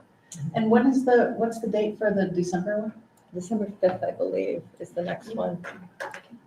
And, we had a fair amount of people sign up. There were some things that happened within the community, and some people weren't able to make it, but they did reach out, and we should have more people next time, which is great. I believe it's December 5th, Monday. Yeah. And we do have, Kim is on. Kim is part of the planning team that meets with Mike Nicholson, the leadership team, prior to the sessions to kind of help us figure out what we're going to do, what's most important. So there are a few staff members that are helping with that. What's the location of the next one? The next one's at Wethersfield. Yep, Wethersfield School. And he'll repeat those 4 groups, working with those 4 groups, which is exciting. It all ties into what we're trying to do. Just the last slide, just to let you know, we do have a vaccine clinic coming up on the 23rd of October here at the school. They're mobile units. We had one at Wethersfield this weekend. They did 80 shots on Saturday or Sunday. Do you need an appointment? No, just come. And I did hear from Elizabeth, they do have the flu shot as well. We weren't sure that we were going to get that yet. Yeah. So great, that's here. Yeah, we're very excited about that. We've had one at every all 3 of our districts this month. And thanks to our nurses for helping work through that and figure that out and schedule it and promote it. And just to let you know, we are really working on our staff wellness, trying to make sure our staff feel appreciated, well taken care of. We know that teaching is a very stressful job. It doesn't get easier, it gets harder, but we have an incredible staff here and just want to support them and hear them and listen to them. And I just listed a few things we're trying to do to ensure that they are well. We do have some great programs through VHI, which is the Vermont Education Health Initiative. A lot of people sign up and do these programs. Colleen's the wellness, she'll give a report at the next meeting on what the wellness team is doing and how VHI plays into that. We have our employee assistance program that staff can access. We're doing staff free lunch on Wednesdays, which people really, really appreciate. We're trying to give teachers more time. That is one thing that they always say is something they don't have enough of to do the job. So Mondays and Fridays, that collab time is really theirs to schedule. It's not enough, but it's something. And I am meeting with a faculty support advisory council and a support staff advisory council monthly, just giving people a chance to talk about things, what's going well, what's not. Also, that administrative team meets with union leadership monthly. And again, it's a place to talk and collaborate and build trust, so we can really get a pulse on how things are going. Again, we have a wellness leadership team. Colleen's the spearhead administrator on that. And they're planning wellness activities for the staff. And then we're trying to do check-in support partners with administrators, staff as well. So just wanted to keep you updated on that. Yes, Davis. Just one quick question going back to the vaccine clinics. Yes. Who exactly is that open to? Is that Anybody. okay, broader community? Yeah. Okay, just double checking. You That's can great. come, yeah. Thanks. Anybody can come, yeah. And the last slide is not for, that's just in case we need it for the discussion. It's a discussion item later on. And that is, concludes my report for the evening. I just, thank you. I just want to comment on one thing, and that is that I'm hearing from administrators how they're making things work in spite of the fact that they are short on staff. And that can be tough. I mean, you know, it's good to be able to pull together, but that can also lead to burnout. Yeah. And I don't know what to say other than that there needs to be some sort of plan. I mean, you can't, it's good to be able to say, staff, you're doing great, you're doing an awesome job, but there needs to be some sort of plan to say, it's not going to continue this way, because it is a burnout. It's a setup for burnout. And I mean, I know our teachers are under enough, and it's not only our teachers, but they're under enough stress and trying to just bring that passion every day when you're called in and, can you fill in for this, can you fill in for that? So I don't want to just beat the drum, but I hope that at some point in these discussions that you as a group can come up with, we have a plan. I mean, we don't, this is not how we want you to work for the rest of the year. Yeah. When we think about their mental health and. Yeah, and part of it, we'll talk about next week, just little things like increasing our sub pay. I mean, some of it is a lack of substitute teachers to be able to fill in when people are out. And people are really good about, when you're sick, you have to stay home. And people are really good about that. In the past, they would have come to work sick, right? Right. It's true. We all did it, but we encourage them not to come now. So some of it is unfilled positions. You're absolutely right. And we continue to advertise and reach out and try to fill those positions. Refresh ads. I mean, we're getting, here and there bites, but not a lot. Word of mouth, put it in newsletters, offer flexible hours. Yeah, we've been very flexible with our contracts, especially the support staff contracts, where we can be flexible to make it work for a working mom, a bus driver who then comes in and works as a support staff member. I will say one of our teachers that leads a lighthouse team in one of our schools reached out this weekend, and they want to work on partnering with community colleges for early childhood, students, and being able to earn credit for subbing in our schools while they're in their programs, which I said, absolutely. You know, if we can do that, I mean, just things like that. But Rebecca, honestly, it's larger. It's a housing shortage. It's a lack of workforce in general in the state, and it's affordable housing. Those are the biggies, and childcare. So One idea that I had, and this may not be the place to bring it up, but it is the topic, is being able to offer district or Windsor High School graduates tuition money to come for students who are interested in going into education to come and have a parent. Daniel is in the Bridging the Gap, and there's a young lady there who graduated from Windsor High School, and she's working as a parent. So I think that's a contractual issue, but those are the type of things that we could create to create opportunities for our students who are graduated, but also create opportunities here. That's similar to what the hospital did. At some point, they created this health program for, it's not an LPN program, but a program that would allow high school students to, within a 6-month period,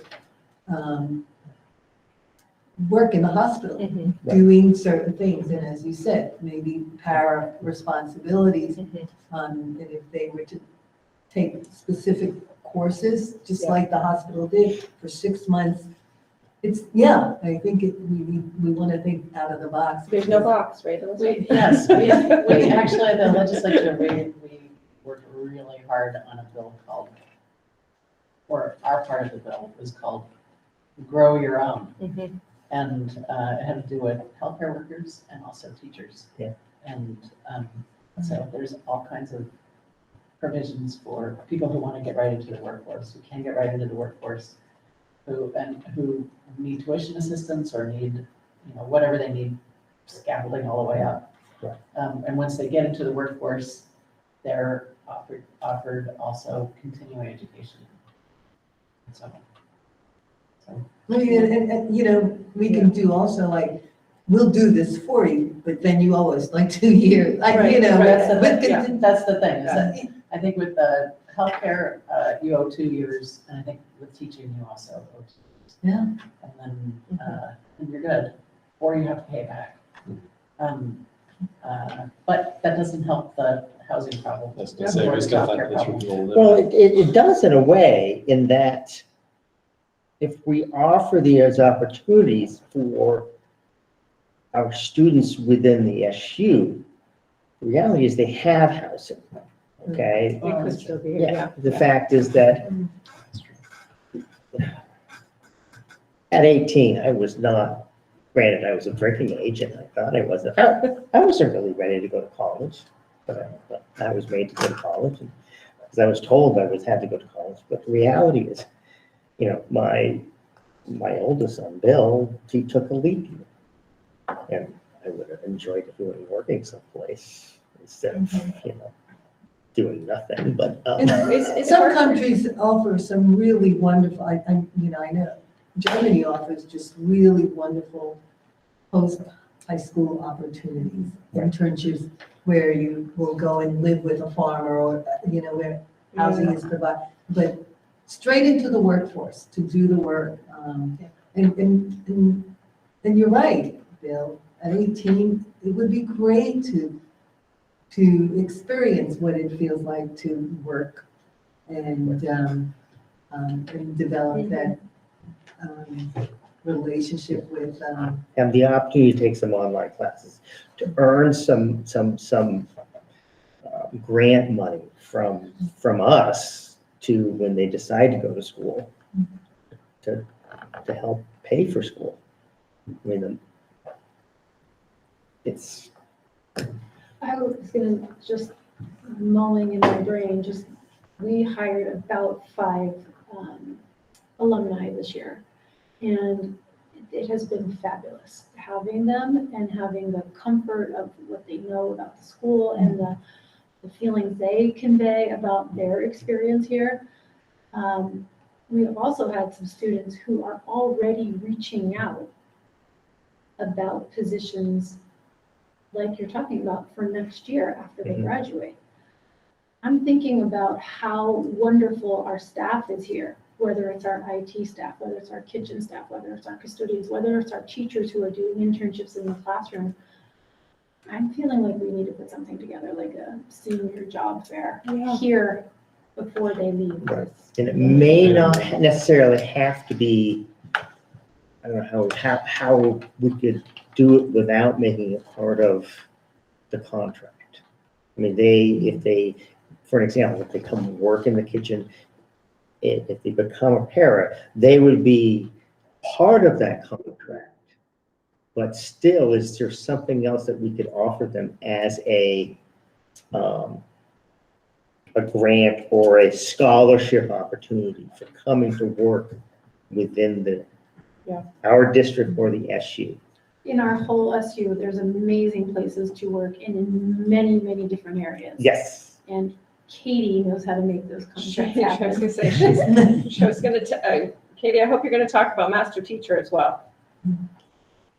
Okay. So one of the things as you're talking about this, we have all staff have to meet in any of our title schools, the HQ status, because of our Title I funds and special education and everything else. So one of the things we've put in place, which we could make accessible to students that are considering in their senior year coming aboard, they could meet HQ by doing master teacher, which the coursework, there's over 100 courses. It meets the requirements for Title I, for meeting HQ, and the feedback from our support staff, because they get to choose. It's like I've been joking about, it's like choose your own adventure. Once they finish all of the training that they're required to do, they get to choose their own PD. And the feedback from was it 2 weeks ago now, Christine, has been amazing. And that's something that's easily already put into place that fits into online learning. Students, our current Windsor students could do that. And then it opens up the door to all of the SU-wide positions. So it could then, Bill, like you're talking about, upon graduation, can come and work for the district. Working for the district beforehand as a support staff member because of the HQ stuff is difficult. That would be more of like internship and maybe some grant funds and stipends for that. But that's so because there's some of those pieces that we don't have a say in that aren't even contractual. They're based on what the feds say we have to have for qualified staff. Katie, what does HQ stand for? Highly qualified. So our all support staff that work in our Title I schools have to meet the highly qualified requirements. And we have several different routes to that.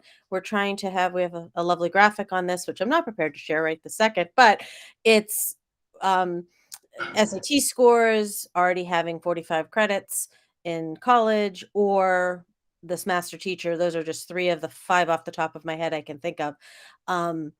That support staff have to meet. And right now they're supposed to meet it before they walk in the door.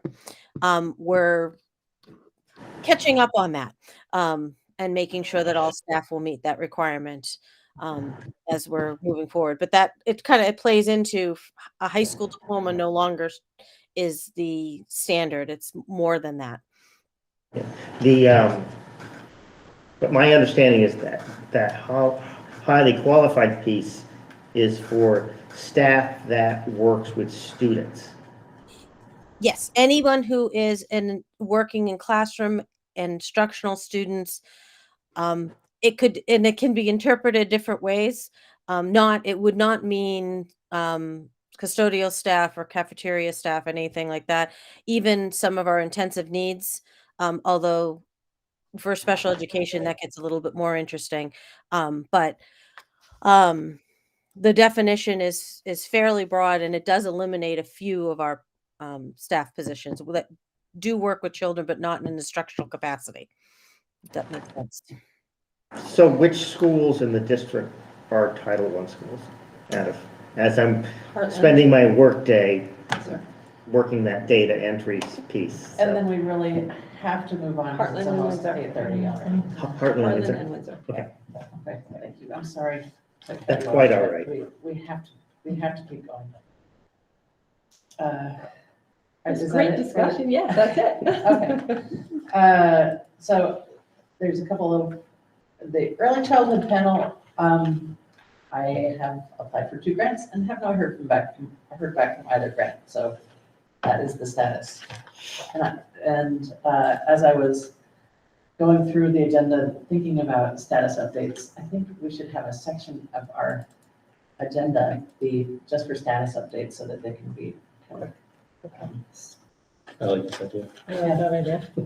Status updates. and maybe we could just put them at the top of, the very top, and just kind of bang through them. So that's that.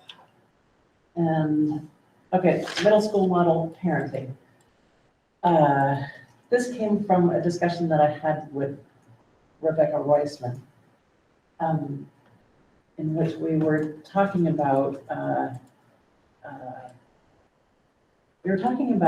the middle school model across the whole supervisory union, and maybe that is where the discussion should be, but we wondered whether it would, whether we could close the circle of the middle school model and all that you're trying to address and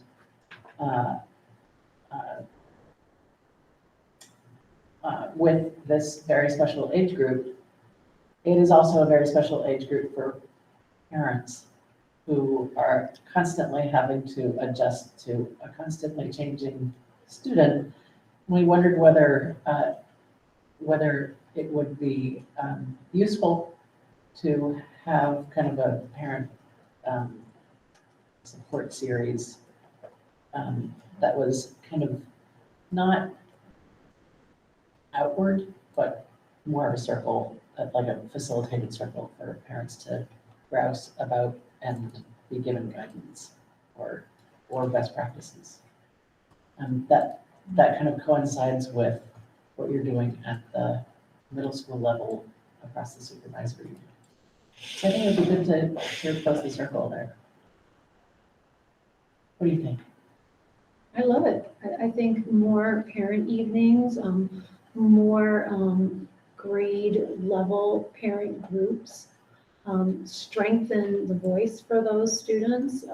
And it also Parents are always looking for support. Sometimes they get, right, nothing happened in school today. But we could also, like, one of the things we could do is, and I'm not talking about having somebody stand in the front of the room.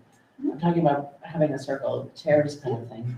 But have somebody come and just talk through with parents ways that students are learning at school to cope. Because, you know, by the time if your kid has gone through our contemporary system, they've been given certain supports, and I don't think that parents necessarily, now that they are, you know, the training wheels are starting to wobble, I don't think the parents are necessarily have a full understanding of what we've equipped them with, what we've equipped students with, and how that could work with parenting. Yeah, I think more transparency in what the expectations are in the academics, what kind of advocacy skills are we hoping middle schoolers are using, who are the people they have for resources right at their fingertips at school. Yeah. How do we discuss common things like middle school anxiety, adolescent body changes, peer pressure? What to do about the yelling? Mm-hmm. And the stopping. Change in voice. And the stopping. And the stopping. I said, The eye rolling. the eye rolling, the audible eye rolling. Nancy, I see your. Middle school code for parents. Right. Sounds great. I really think it would be useful for our parents, especially since, you know, they then are supposed to be like assistant managers, you know, as they get closer to high school, and would, I think, help with their own transition. I think it's a great idea. Yeah, likewise. Is it something that we should do here or across the, because I've talked with Nikki Buck and some other. Across the SU, SU. I would do it within the region, and I'd also looking at, with Montesquieu Hospital and their MAP program for MBA and Liberty Mental Health. Montesquieu Prevention Partners, MAPP. They do a lot of work with us already, but I think they would be a great contributing collaborator in that, and then they could also reach out to others. Yeah. So we can do some digging and come back on the status updates next month, and there may be associated costs of bringing in a facilitator, maybe not, but. Oh, yeah, I also, I, for full disclosure, a good friend who is a child psychologist recommended somebody who is actually, this is what she does, is facilitates this kind of parenting group for this age group. And she's local. And she's pretty local. So we'll reach out and come back with. Middle school for dummies. I think care and feeding of the middle schooler. Yeah, right. Yeah, I mean, it's not gonna, I would, what I envision is not something schlocky and again, a person standing at the front of the room. So you should have a title that's likewise like the. Geez. But there's so much to know. I mean, there's so much difference between those three age levels, between the genders, they are very different beasts. Yeah, and parents need to understand all of those things. Yes. Some of them are flying without any direction whatsoever. Yeah, I think just having some support and some kind of resource out there, wherever parents are coming from, something that can be fairly, responsive to their questions and needs would be great. And I think it would also be educational because, some parents will say, what happened? What happened to my child? Yeah. Where did that come from? And they just, there's, as you just said, Bill, there are just so many changes that go on during that time. It's a real special time for. And that's how my father always gets certain workers. Parents would drive up with their newly push them out the door and say, Bill, you do something with them. And then they would work on the farm until they graduated from high school. Like 4 or 5 different middle schoolers through the ages have done that. Okay, so that is what that is. This doesn't really fit in anywhere, so I'm just gonna ask about it right here. Even though it's a K-12 question. And it's probably for Sergio, actually, if you're still here, I can't see. He is. Oh, there you are. We had talked at some point in our social equity group when we were sort of going through all of the discussions about what we wanted the anti-racism policy to look like. And I think it was Katie Ahern suggested at one point that one of our, I think she had seen it on another website, there being a place, Ethan's also here. Yeah. There being a place on the school website for people to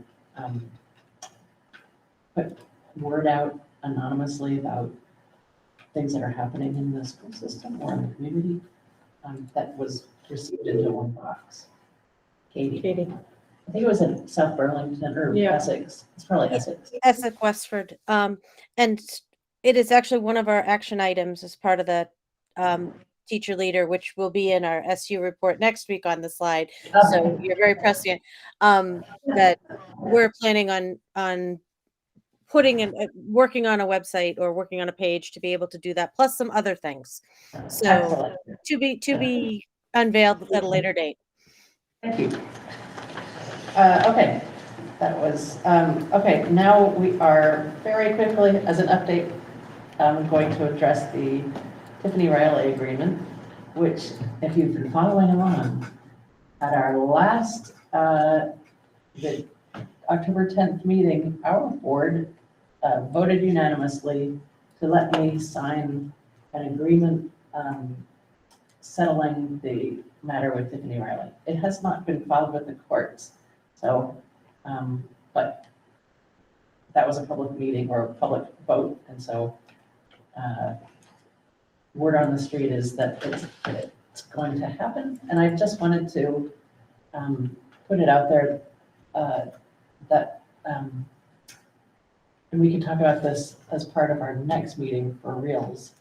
But I just wanted to put it out there that maybe we should start thinking about doing some of those restorative justice kind of community healing forums that we had talked about at the very beginning, but we couldn't follow through with because we were engaged in the legal stuff. And so I just wanted to kind of bounce that idea off of all of you. And I can do some research into what we want, if you think it's a good idea. Well, when we're thinking restorative justice, is that something that we would have Ethan part of and Mary, I mean, or we? Actually, I had spoken before with a woman named Lisa Ryan, who lives in Rutland. Okay. Yes, And she's a restorative justice practitioner and mediator or mediation practitioner.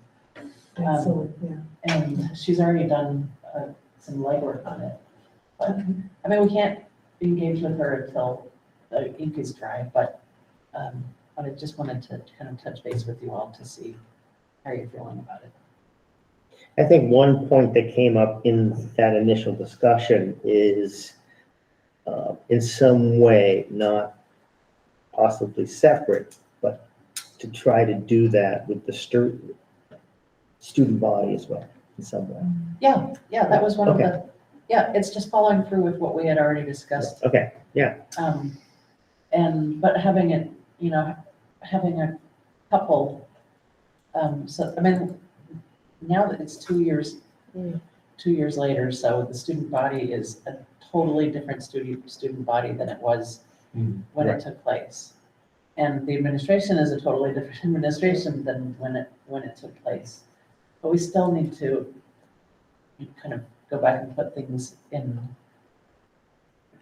their places. And also, we were talking about trying to have a productive conversation that comes out of it that the community can take part in. Right. Yeah, I think after something that impactful and public, I think having some sort of debrief at the very least, would be helpful. And I think there could be some kind of community connections and learning from that too. Yeah. Yeah, I agree, definitely having some sort of like debrief, because I mean, seeing that all over social media was crazy. Yeah. And I think even an explanation of what happened, like the outcome for the students, would be very helpful. I think so too. Thank you. Yeah, because a lot of people are still like, I even had like a teacher ask me, do you know what happened to her? And I'm like, yeah. And I just think that, like, just a kind of a debrief with at least with the current high school student body. Would be really impactful. Thank you for that. I appreciate that. Okay, and I haven't heard from either Nancy or Amy. Thoughts? I'm with you. Okay. I agree. Thank you. And Amy? Yeah. I agree. Okay. Excellent. So as soon as I mean, of course, I will let you all know when, I think everybody will know when the paperwork is completely filed in the courts. And just for the record, if you haven't read our minutes from our last meeting, all of the costs will be covered by our insurance and not by taxpayer dollars. For the settlement. And, okay, so I'll get that teed up.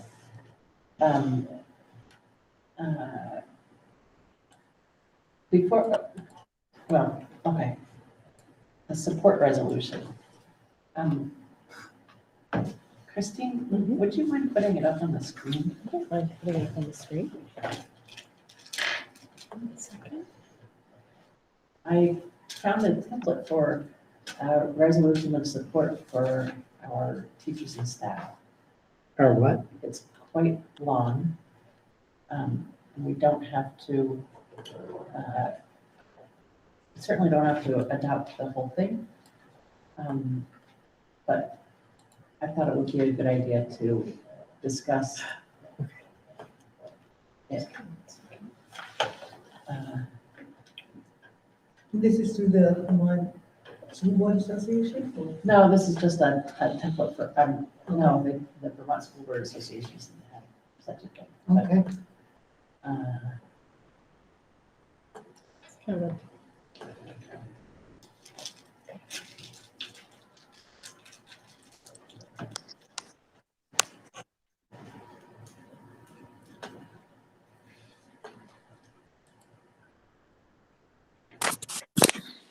So, as you can see, it's a template. And again, it is quite long. What's that? I was just trying to make it bigger. So it is in the board portal. Okay, can everybody see that okay? All right.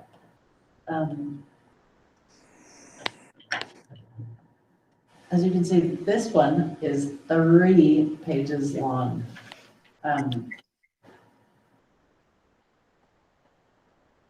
Before we go into what to keep and not keep, I think we should talk just briefly about whether we agree in principle, whether this is a good idea. But don't spend your time reading all of it right now. Just Okay. tell me right now whether you think it's a good idea in principle. Yes. Was that Amy? I mean, No, Nancy? that was, yeah, I didn't realize my microphone was on. Yes, yes. You think it's a good idea? Okay. Yeah, yes. I don't, go ahead, Amy. I'm sorry. This is Amy. I think it is absolutely necessary. Thank you. And we'll just go down the line. Bill? I'm not sure. I'd have to read an example. I'd have to process it against contractual language and just, I'm not ready yet to make that. Even that kind of, I think it's a good idea. Okay. I'm open at this point. Okay. Davis?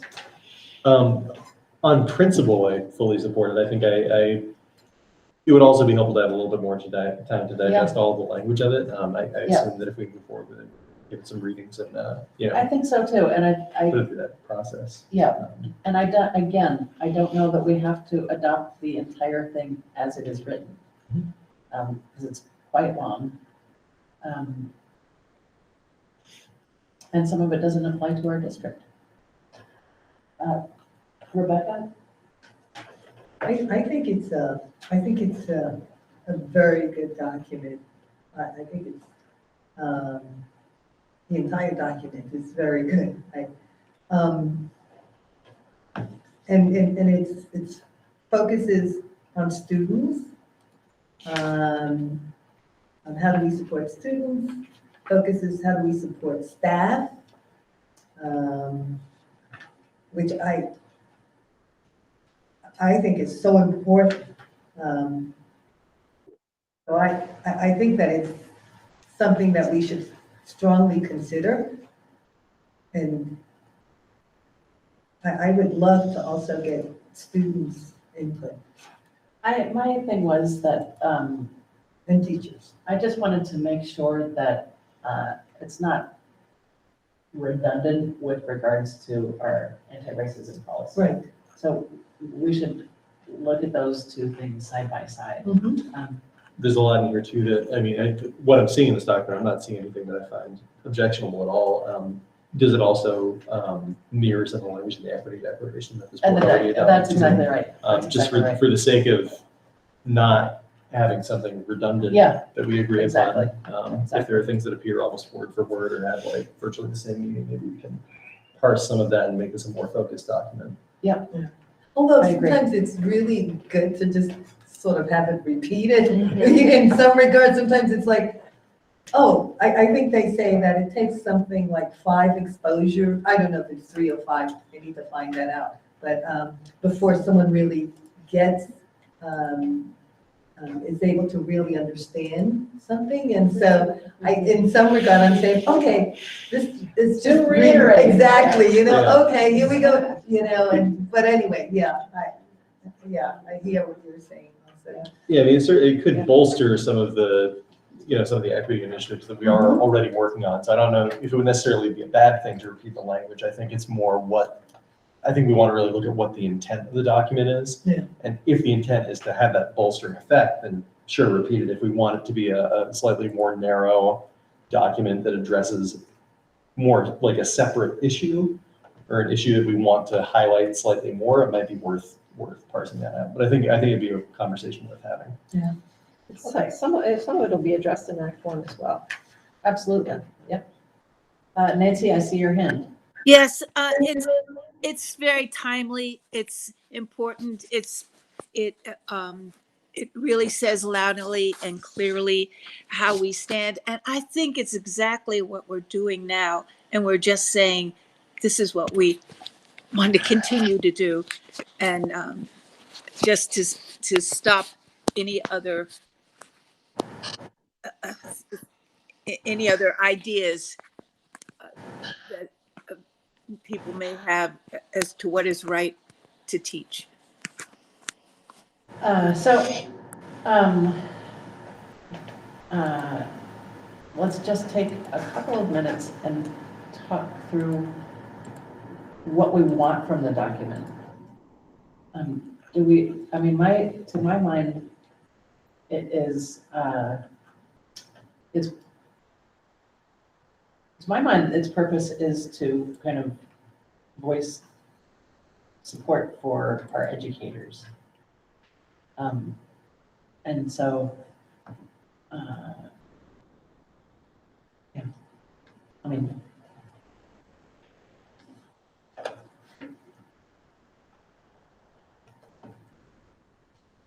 It also supports student learning. And supports student learning, that's in right. terms of preparing students for a world that they're going to Yeah. enter. It may be in Windsor, but it may be in Morocco.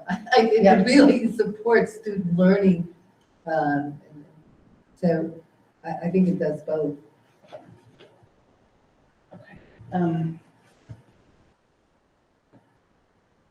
I think that's what I was trying to say is, I think this is what we're doing right now, but what we're saying is we will continue to do this, and our teachers we do support exactly what's been happening in our schools.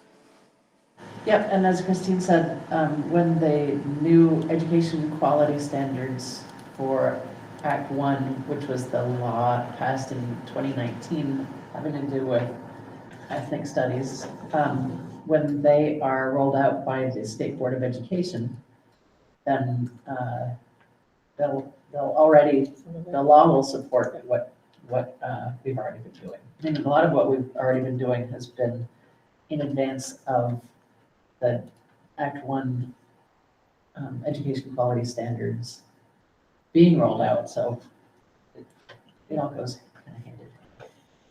Can I just add, I just feel like the part about processing it, it's a lot. It is. And you were all just talking about offering supportive programs for middle school parents in this particular age. Yep. And Christine's doing parent advisory groups. And we just had our work with Mr. Nichols and the parent advisory groups. And I just feel like Angie Ledoux's words of we have to go slow to go fast Yeah. to process it, because we're going to be doing our equity audit on the curriculum, and this is also talking about curriculum. And I just feel like when you're asking for voice and then maybe in some ways, maybe moving too slow or too fast, we just have to kind of process it together. And that's why I asked today, just whether we agree in principle that it's a good idea or not. I mean, we could agree that it's not the best way to express how we feel about that. We could decide that there's something better, a better way to do it. Well, as we go through this, one thing that pops into mind, if we're going to pass something, and I think that this kind of has something to do with what Colleen's pointing out, is one, what are we trying to accomplish? Two, is it measurable?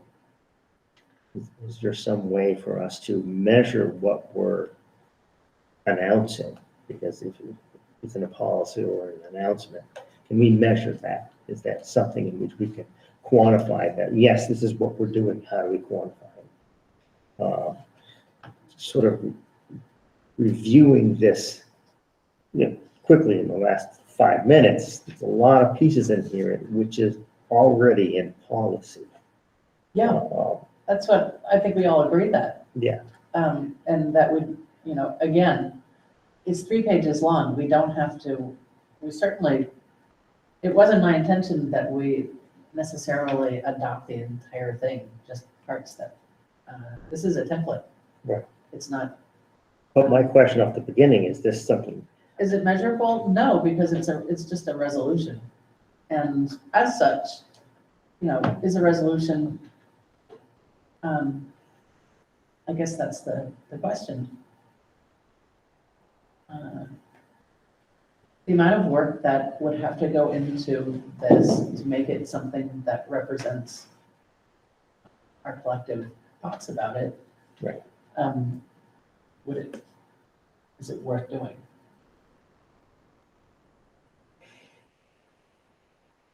I don't know. I mean, I think some of the issues we've recently heard of, is this the best way to reply to that, to show our support? I don't know. Is there something else that could do it? But right. I think this is a good template to then sort of look at and review and then discuss. Well, I mean, that's the question Yeah. for tonight, is whether this is a good way of expressing support for our teachers and our and for the student learning, but also in both.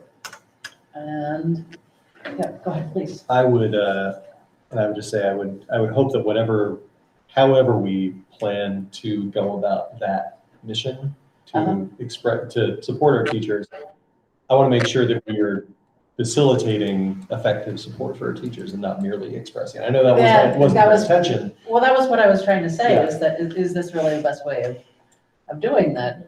I think that documents like this can be a really great catalyst to do more of that.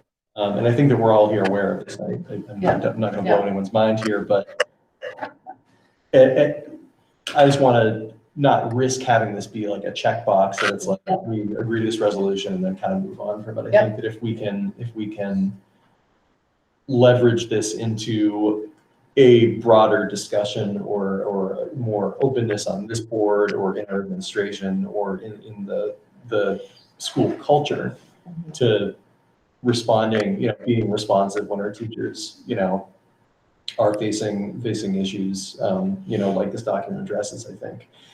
If this helps do that, that's fantastic, and I would want to move forward with that. I think the question is, what is there additional policy? Are there additional measures that we can take here, or that we can work with the administration together to make sure that there is some sort of cultural change that comes from this. And I'm not sure if this is the path. And what I would envision is a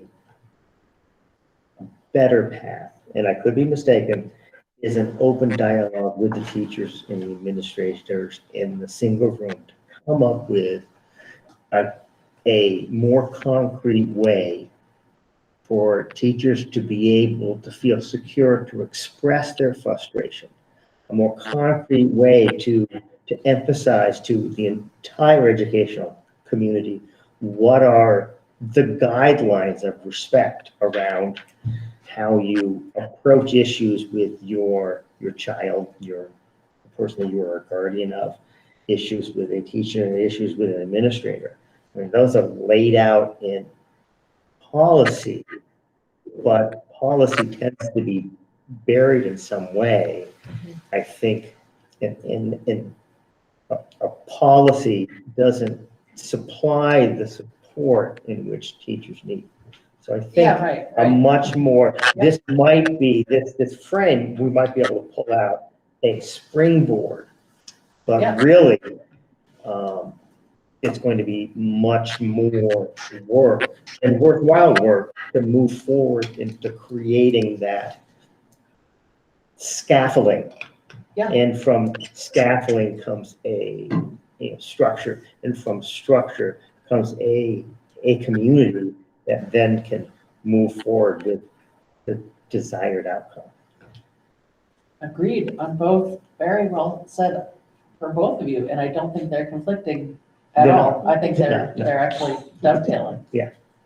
So thank you both. Nancy, I see your hand. You're muted. She was on that whole time.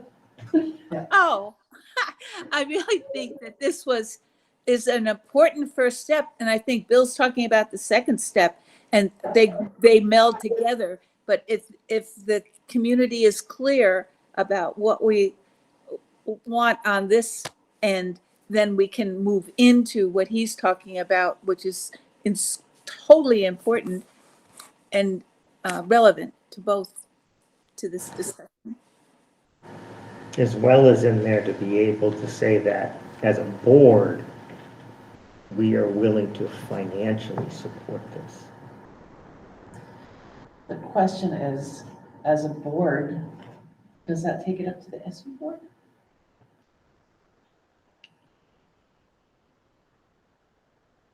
This may be something in which, like the equity piece, we started small within the district and then it spreads outward.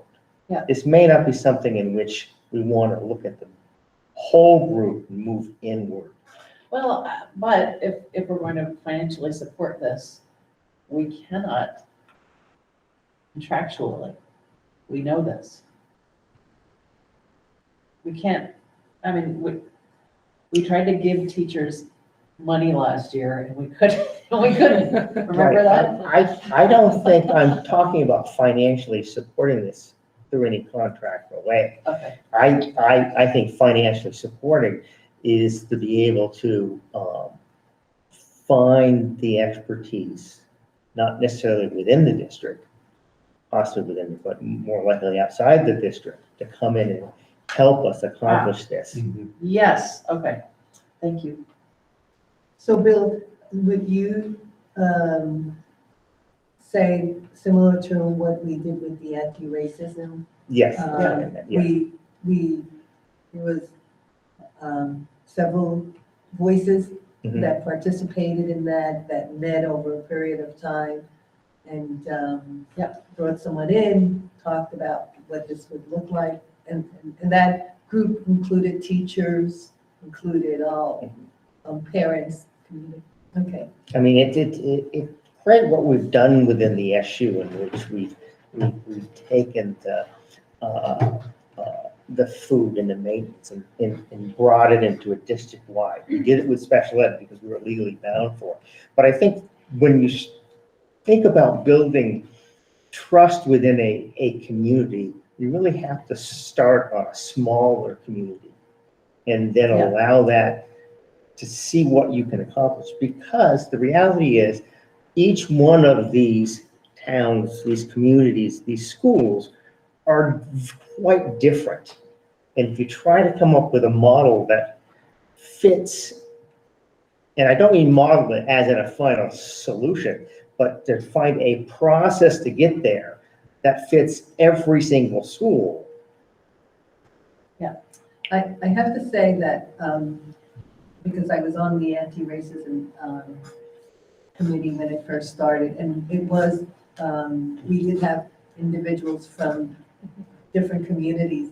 And that was really that was valuable, because you had folks from Heartland, from Weathersfield, from West Windsor, who all we were hearing the same thing, and all can feel like, oh, this is, yeah, we get it now. And we were like all learning, on the same level. And we did bring that out to the larger community. But it was very valuable to do that, to start small with a small group and then grow. It does outline curriculum in here, and that is, if we're addressing curriculum, it has to be at the SU level. Yeah. But pieces of it, I mean, I agree, communities are different. I mean, it almost lends itself to the equity audit work we're going to be doing. I know. When we roll it Yeah. out. She's already looking for In parents, January, but yeah. community members to be part of it. Mhm. I mean, but I think there's value in all the communities together. I think there's value sometimes in the small group as well. Yeah, and I'm not closed to either one. I just think I feel we should explore both options clearly because as an SU community, within that, there are very different other communities. I'm sorry to keep you so late. Oh my gosh. What else am I gonna do? We'll give you a late test tomorrow. Thank you. Yeah, thank you. Hudson, you have a ride home? Yeah, okay. And sugar, yeah. What else you need? Vehicle and sugar. Okay, well, let's stay on this, and if you all wouldn't mind giving it a thorough read between now and our next meeting, and being critical, using a critical eye, and thinking about the other things that we're doing. This doesn't exist in vacuum. So. That's your homework. Okay. We get there, I promise. It's okay. Do we look like we're starting to fade? I am. Okay. Review of transitional skills US projects. Yeah, that's in the portal as well. This is also something that came out of a discussion that Rebecca and I had. Had a nice lunch and Excellent. talked about lots of stuff. And so I asked Christine and Larry to look at some of these, what are they called? Habits of learning? Habits of learning and. Learning expectations is the large umbrella. Yeah. Habits of learning is one of the. Yes, and how they look across our whole system. First, Larry did a side-by-side of Windsor School or State Street School and Albert Bridge School, and there was only one class at Albert Bridge that was big enough to be included, so then I asked to have just the grades inclusively be considered. Using both schools at P6. So it's hard, I don't think I can see all of it in. Let me see. There we go. Now, Elizabeth, he did this at, so it's K6. Yep. And then 712 is just Windsor. Yeah. Is that how you wanted it broken? We did Exactly, it. yep. So K6 is all the K6s. Yep. But it's not by individual grade level. He combined K-6. Yeah. That's okay. And then the total number of grades is included as Well, well. we can talk about well, the first question is this something that you're interested in seeing on a regular basis? My thought was we could look at it kind of either every quarter or every 6 months, but if it's not meaningful for you, then for the rest of you, then Well, I click into my data head with this. So first I go and, Yeah. what's the reliability measurement here? Is this a norm reference measurement? Is this? It's very subjective. Well, it is what? subjective. Oh, yeah, that's kind of what I It's thought. definitely subjective, except that the same people will be giving the same subjectivity quarter over quarter. So it's not like we're gonna have a new mix of people if we ask for the same data next quarter. That was the thing. My question is it really data? I guess. I wouldn't call it hard data, but I think it gives a good snapshot of, if we took this and then looked at it a quarter from now, we would definitely be able to compare the two sets and see whether there's progress. Can you just clarify for me what are the inputs on this? So the learning expectations, if you're in Power School and you click on Habits of Learning, there are different indicators under it. Teachers attach the learning expectations to assignments and score students on them. They are not, they're separate from the academic grade in an assignment. Oh, okay, all right. If that makes sense. Yep, that does. Wendy, I see your hand. I'm just wondering if you can clarify which of these learning standards are they based on handed in physical works assignments, and which part of them are in the classroom, in the environment learning habits, or is it a mixture of both for all of the categories? I would say it's a mixture of both. Depending on the teacher, that could look different. So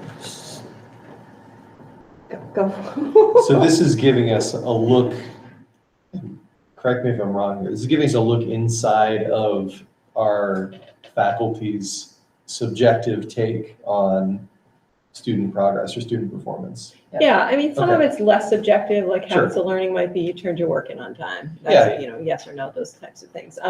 What we've been talking about as a leadership team is, and wrestling with is, these are not our portrait of a graduate core competencies, right? Right. Which is really what we want to score our students on, give them feedback on. So I did Larry and I worked on a crosswalk to see how they align. They align pretty closely, most of them.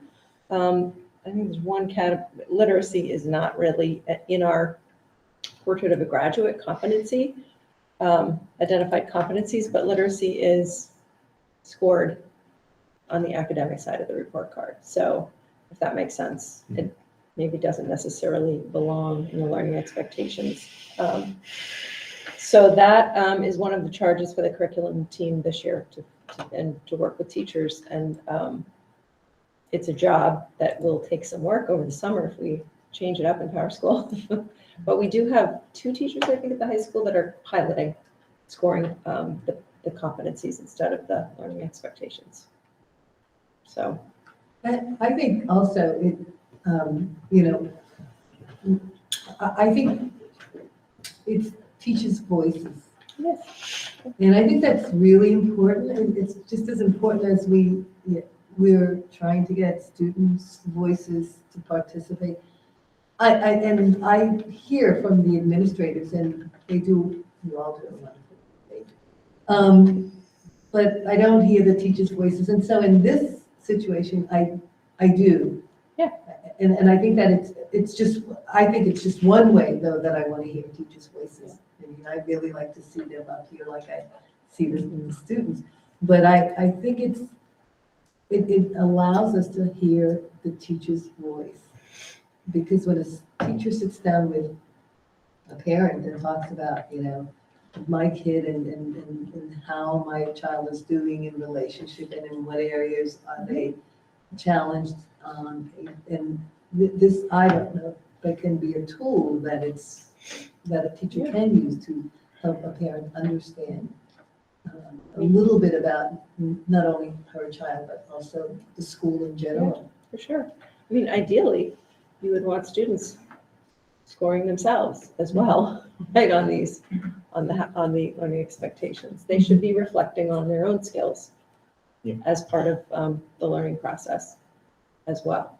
And maybe that can happen. And sometimes it does. I mean, it depends, but ideally, they should be kind of driving their own learning, being motivated by how they want to do and how they, want to show their understanding and success. So, yeah. I think as long as we are very clear about what this data is and what it reflects, I think that it can be useful. Yeah. That's because understanding that this is not directly reflective of a student's grade, in those core competencies, that it doesn't quite align with what the Portrait of a the graduate. portrait of a graduate. Thank you. Yeah. I think as long as we're clear and use this as another sort of metric and a look inside of what our teachers are seeing and what they are reporting on, I think it's useful. But I wouldn't want that to be. It's a really useful way to look at teacher bias. Okay, so if you went through here and split this up into certain groups, probably what you would find is that across grade levels, females would be more this way and males would be more this way. You could also split up the fact that socioeconomic basis the students on this side would be of a higher socioeconomic status than students on this side. That's valuable information. It is. Yeah. However, we did agree in August that we were going to look at different ways of evaluating how our system is doing, not based only on standardized tests. Right. And so I'm bringing this to you as one of the ways that we can observe how our students are really doing. Not the only way, just like standardized tests. Not statistically sound at all, and we agree that, but just as a way to a measure of progress. Understandable. And I would like to see 7th and 8th grade pulled out separately. Okay. Because when you think about executive function skills and their development between 7th and 12th grade. So, From the K through 16. yeah, I wonder. I mean, I can talk to Larry about how we can show that. Yeah, I'm sure he can. He put some tabs on here. I don't know if you can see them. They're small. February and May. He'd like to report out again in February and again in May. Perfect. That works. Excellent. Larry's got it figured out. Yeah. Great. And then if we could see a lateral comparison at some point, okay, that would. Yep. Excellent. Oh my goodness, it's 9:15. We're Okay, we are getting to the end. That's all good conversations. Yes, and it's all pushing us forward. So it's good. Okay. What's that thing? Yeah, how we measure success. Okay. Items for action is next.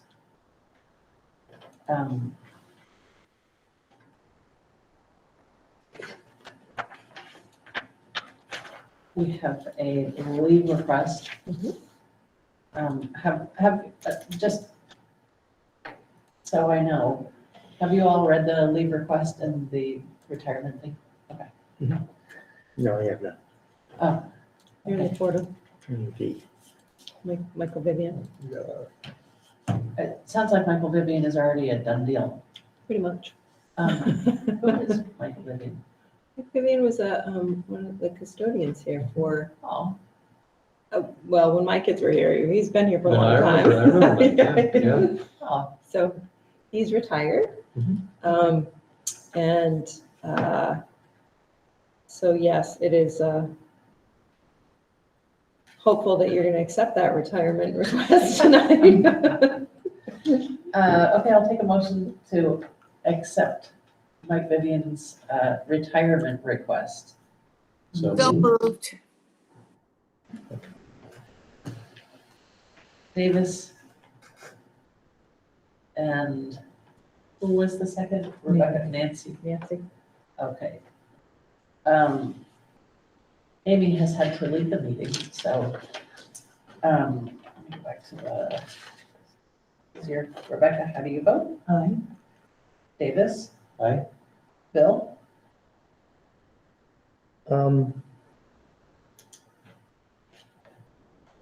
Aye. Just tons of questions. I know. But it feels like it's already passed, so we can't ask it even. Nancy, how do you vote? Aye. And I am an aye. And it is with tremendous gratitude that we accept Mr. Vivian's retirement plans and wish him very, very well. And the other one was a maternity leave. And Is this something we have to vote on? This is in the contract. so do we need to vote on this? A maternity leave? I No. don't think you have to vote on it. No, just it's Okay. No. for your information. Just wish Jillian well. We wish Jillian all the best. Very excited. Good luck with those last couple of months. Yes. Well, it's more of an acknowledgement item. Yeah. Yeah.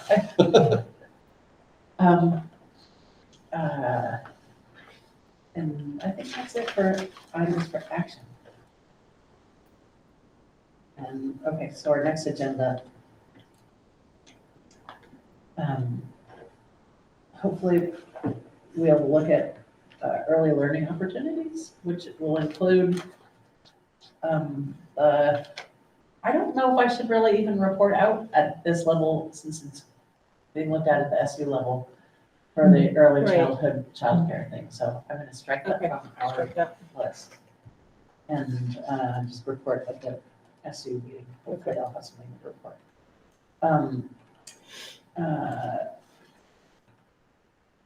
Restorative justice. Oh, yeah, Lisa and Ryan, and then restorative. So are you putting that under, so do you want to category status updates? Yes. Okay. So, So you just tell me, is so that, that is something that is a good example of an update. And that's, Okay. I don't know how we want to phrase it. Maybe we just parenthetically put it in there as steps after the Riley settlement, and then okay, figure out how to phrase it depending on when that actually takes place. okay.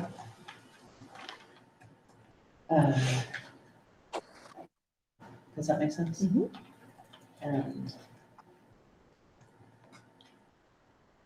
And the middle school parenting, we will give an update on what we find out. Thank you very much. I think that'll actually be really good. But again, is this something that belongs in our district or at the supervisory union? That's the question. That's the question. Probably the SU. I think it would be good to have it be open to all parents all across the supervisory union. Yeah, okay. But of course Amy's gone, so. And then. But we the meet agenda for next the week, SU so we can put it in the next agenda. You know what I mean? It's already out. The, The SU agenda. yeah, I mean, the following. Okay. So I'll put a note in here. Okay. And then. I can even do it as part of my report.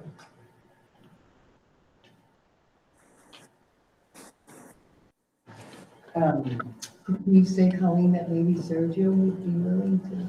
I'm going to encourage that leadership of the elementary students who are doing the cafeteria. Can you do one for Albert Bridge? We could certainly do some. Do we want to do it on a different month?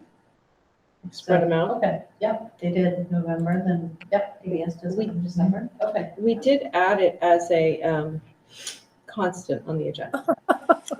So it'll go under public participation announcements, focus on learning, and hopefully we'll fill that every month. Okay. Yeah. Good. Here's a question. Does the owl a movable movable feast? I think we can move it, can't we? Or is it tied to this room? Let's see. I'll ask the tech guy, Larry. I was gonna say. If you could, that would be great because so are there 2 owls?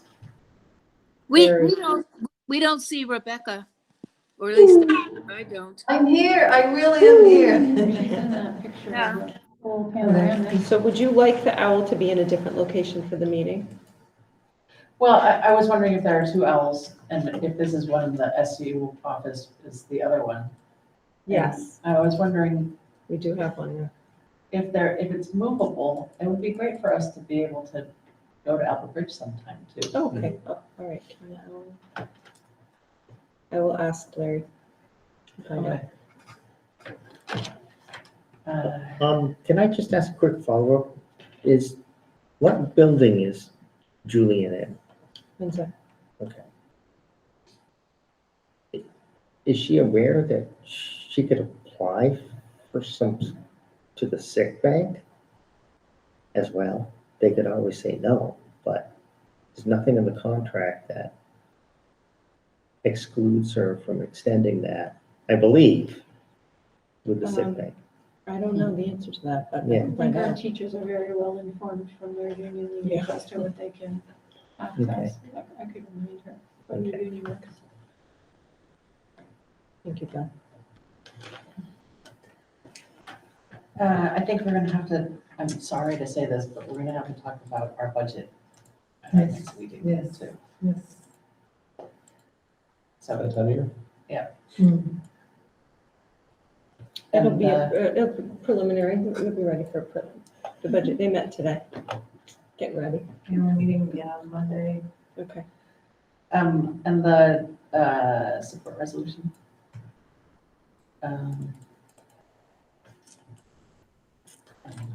That's all that I can think of at the moment. Oh, and then, the tree. Mhm.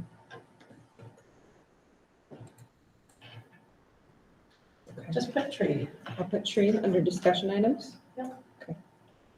So I've got budget, model school board resolution, tree, under discussion, then I have status updates. I have steps after the Tiffany Riley settlement. And then their report and the focus on learning. And that will be on, November the, 28th, correct? Is that right? no, November the that's, 7th. it's the 7th. It's the second. It's already in the calendar. I was like, I'll yes, check, yeah. It's the second Monday? it's the 14th, It's the right? 14th.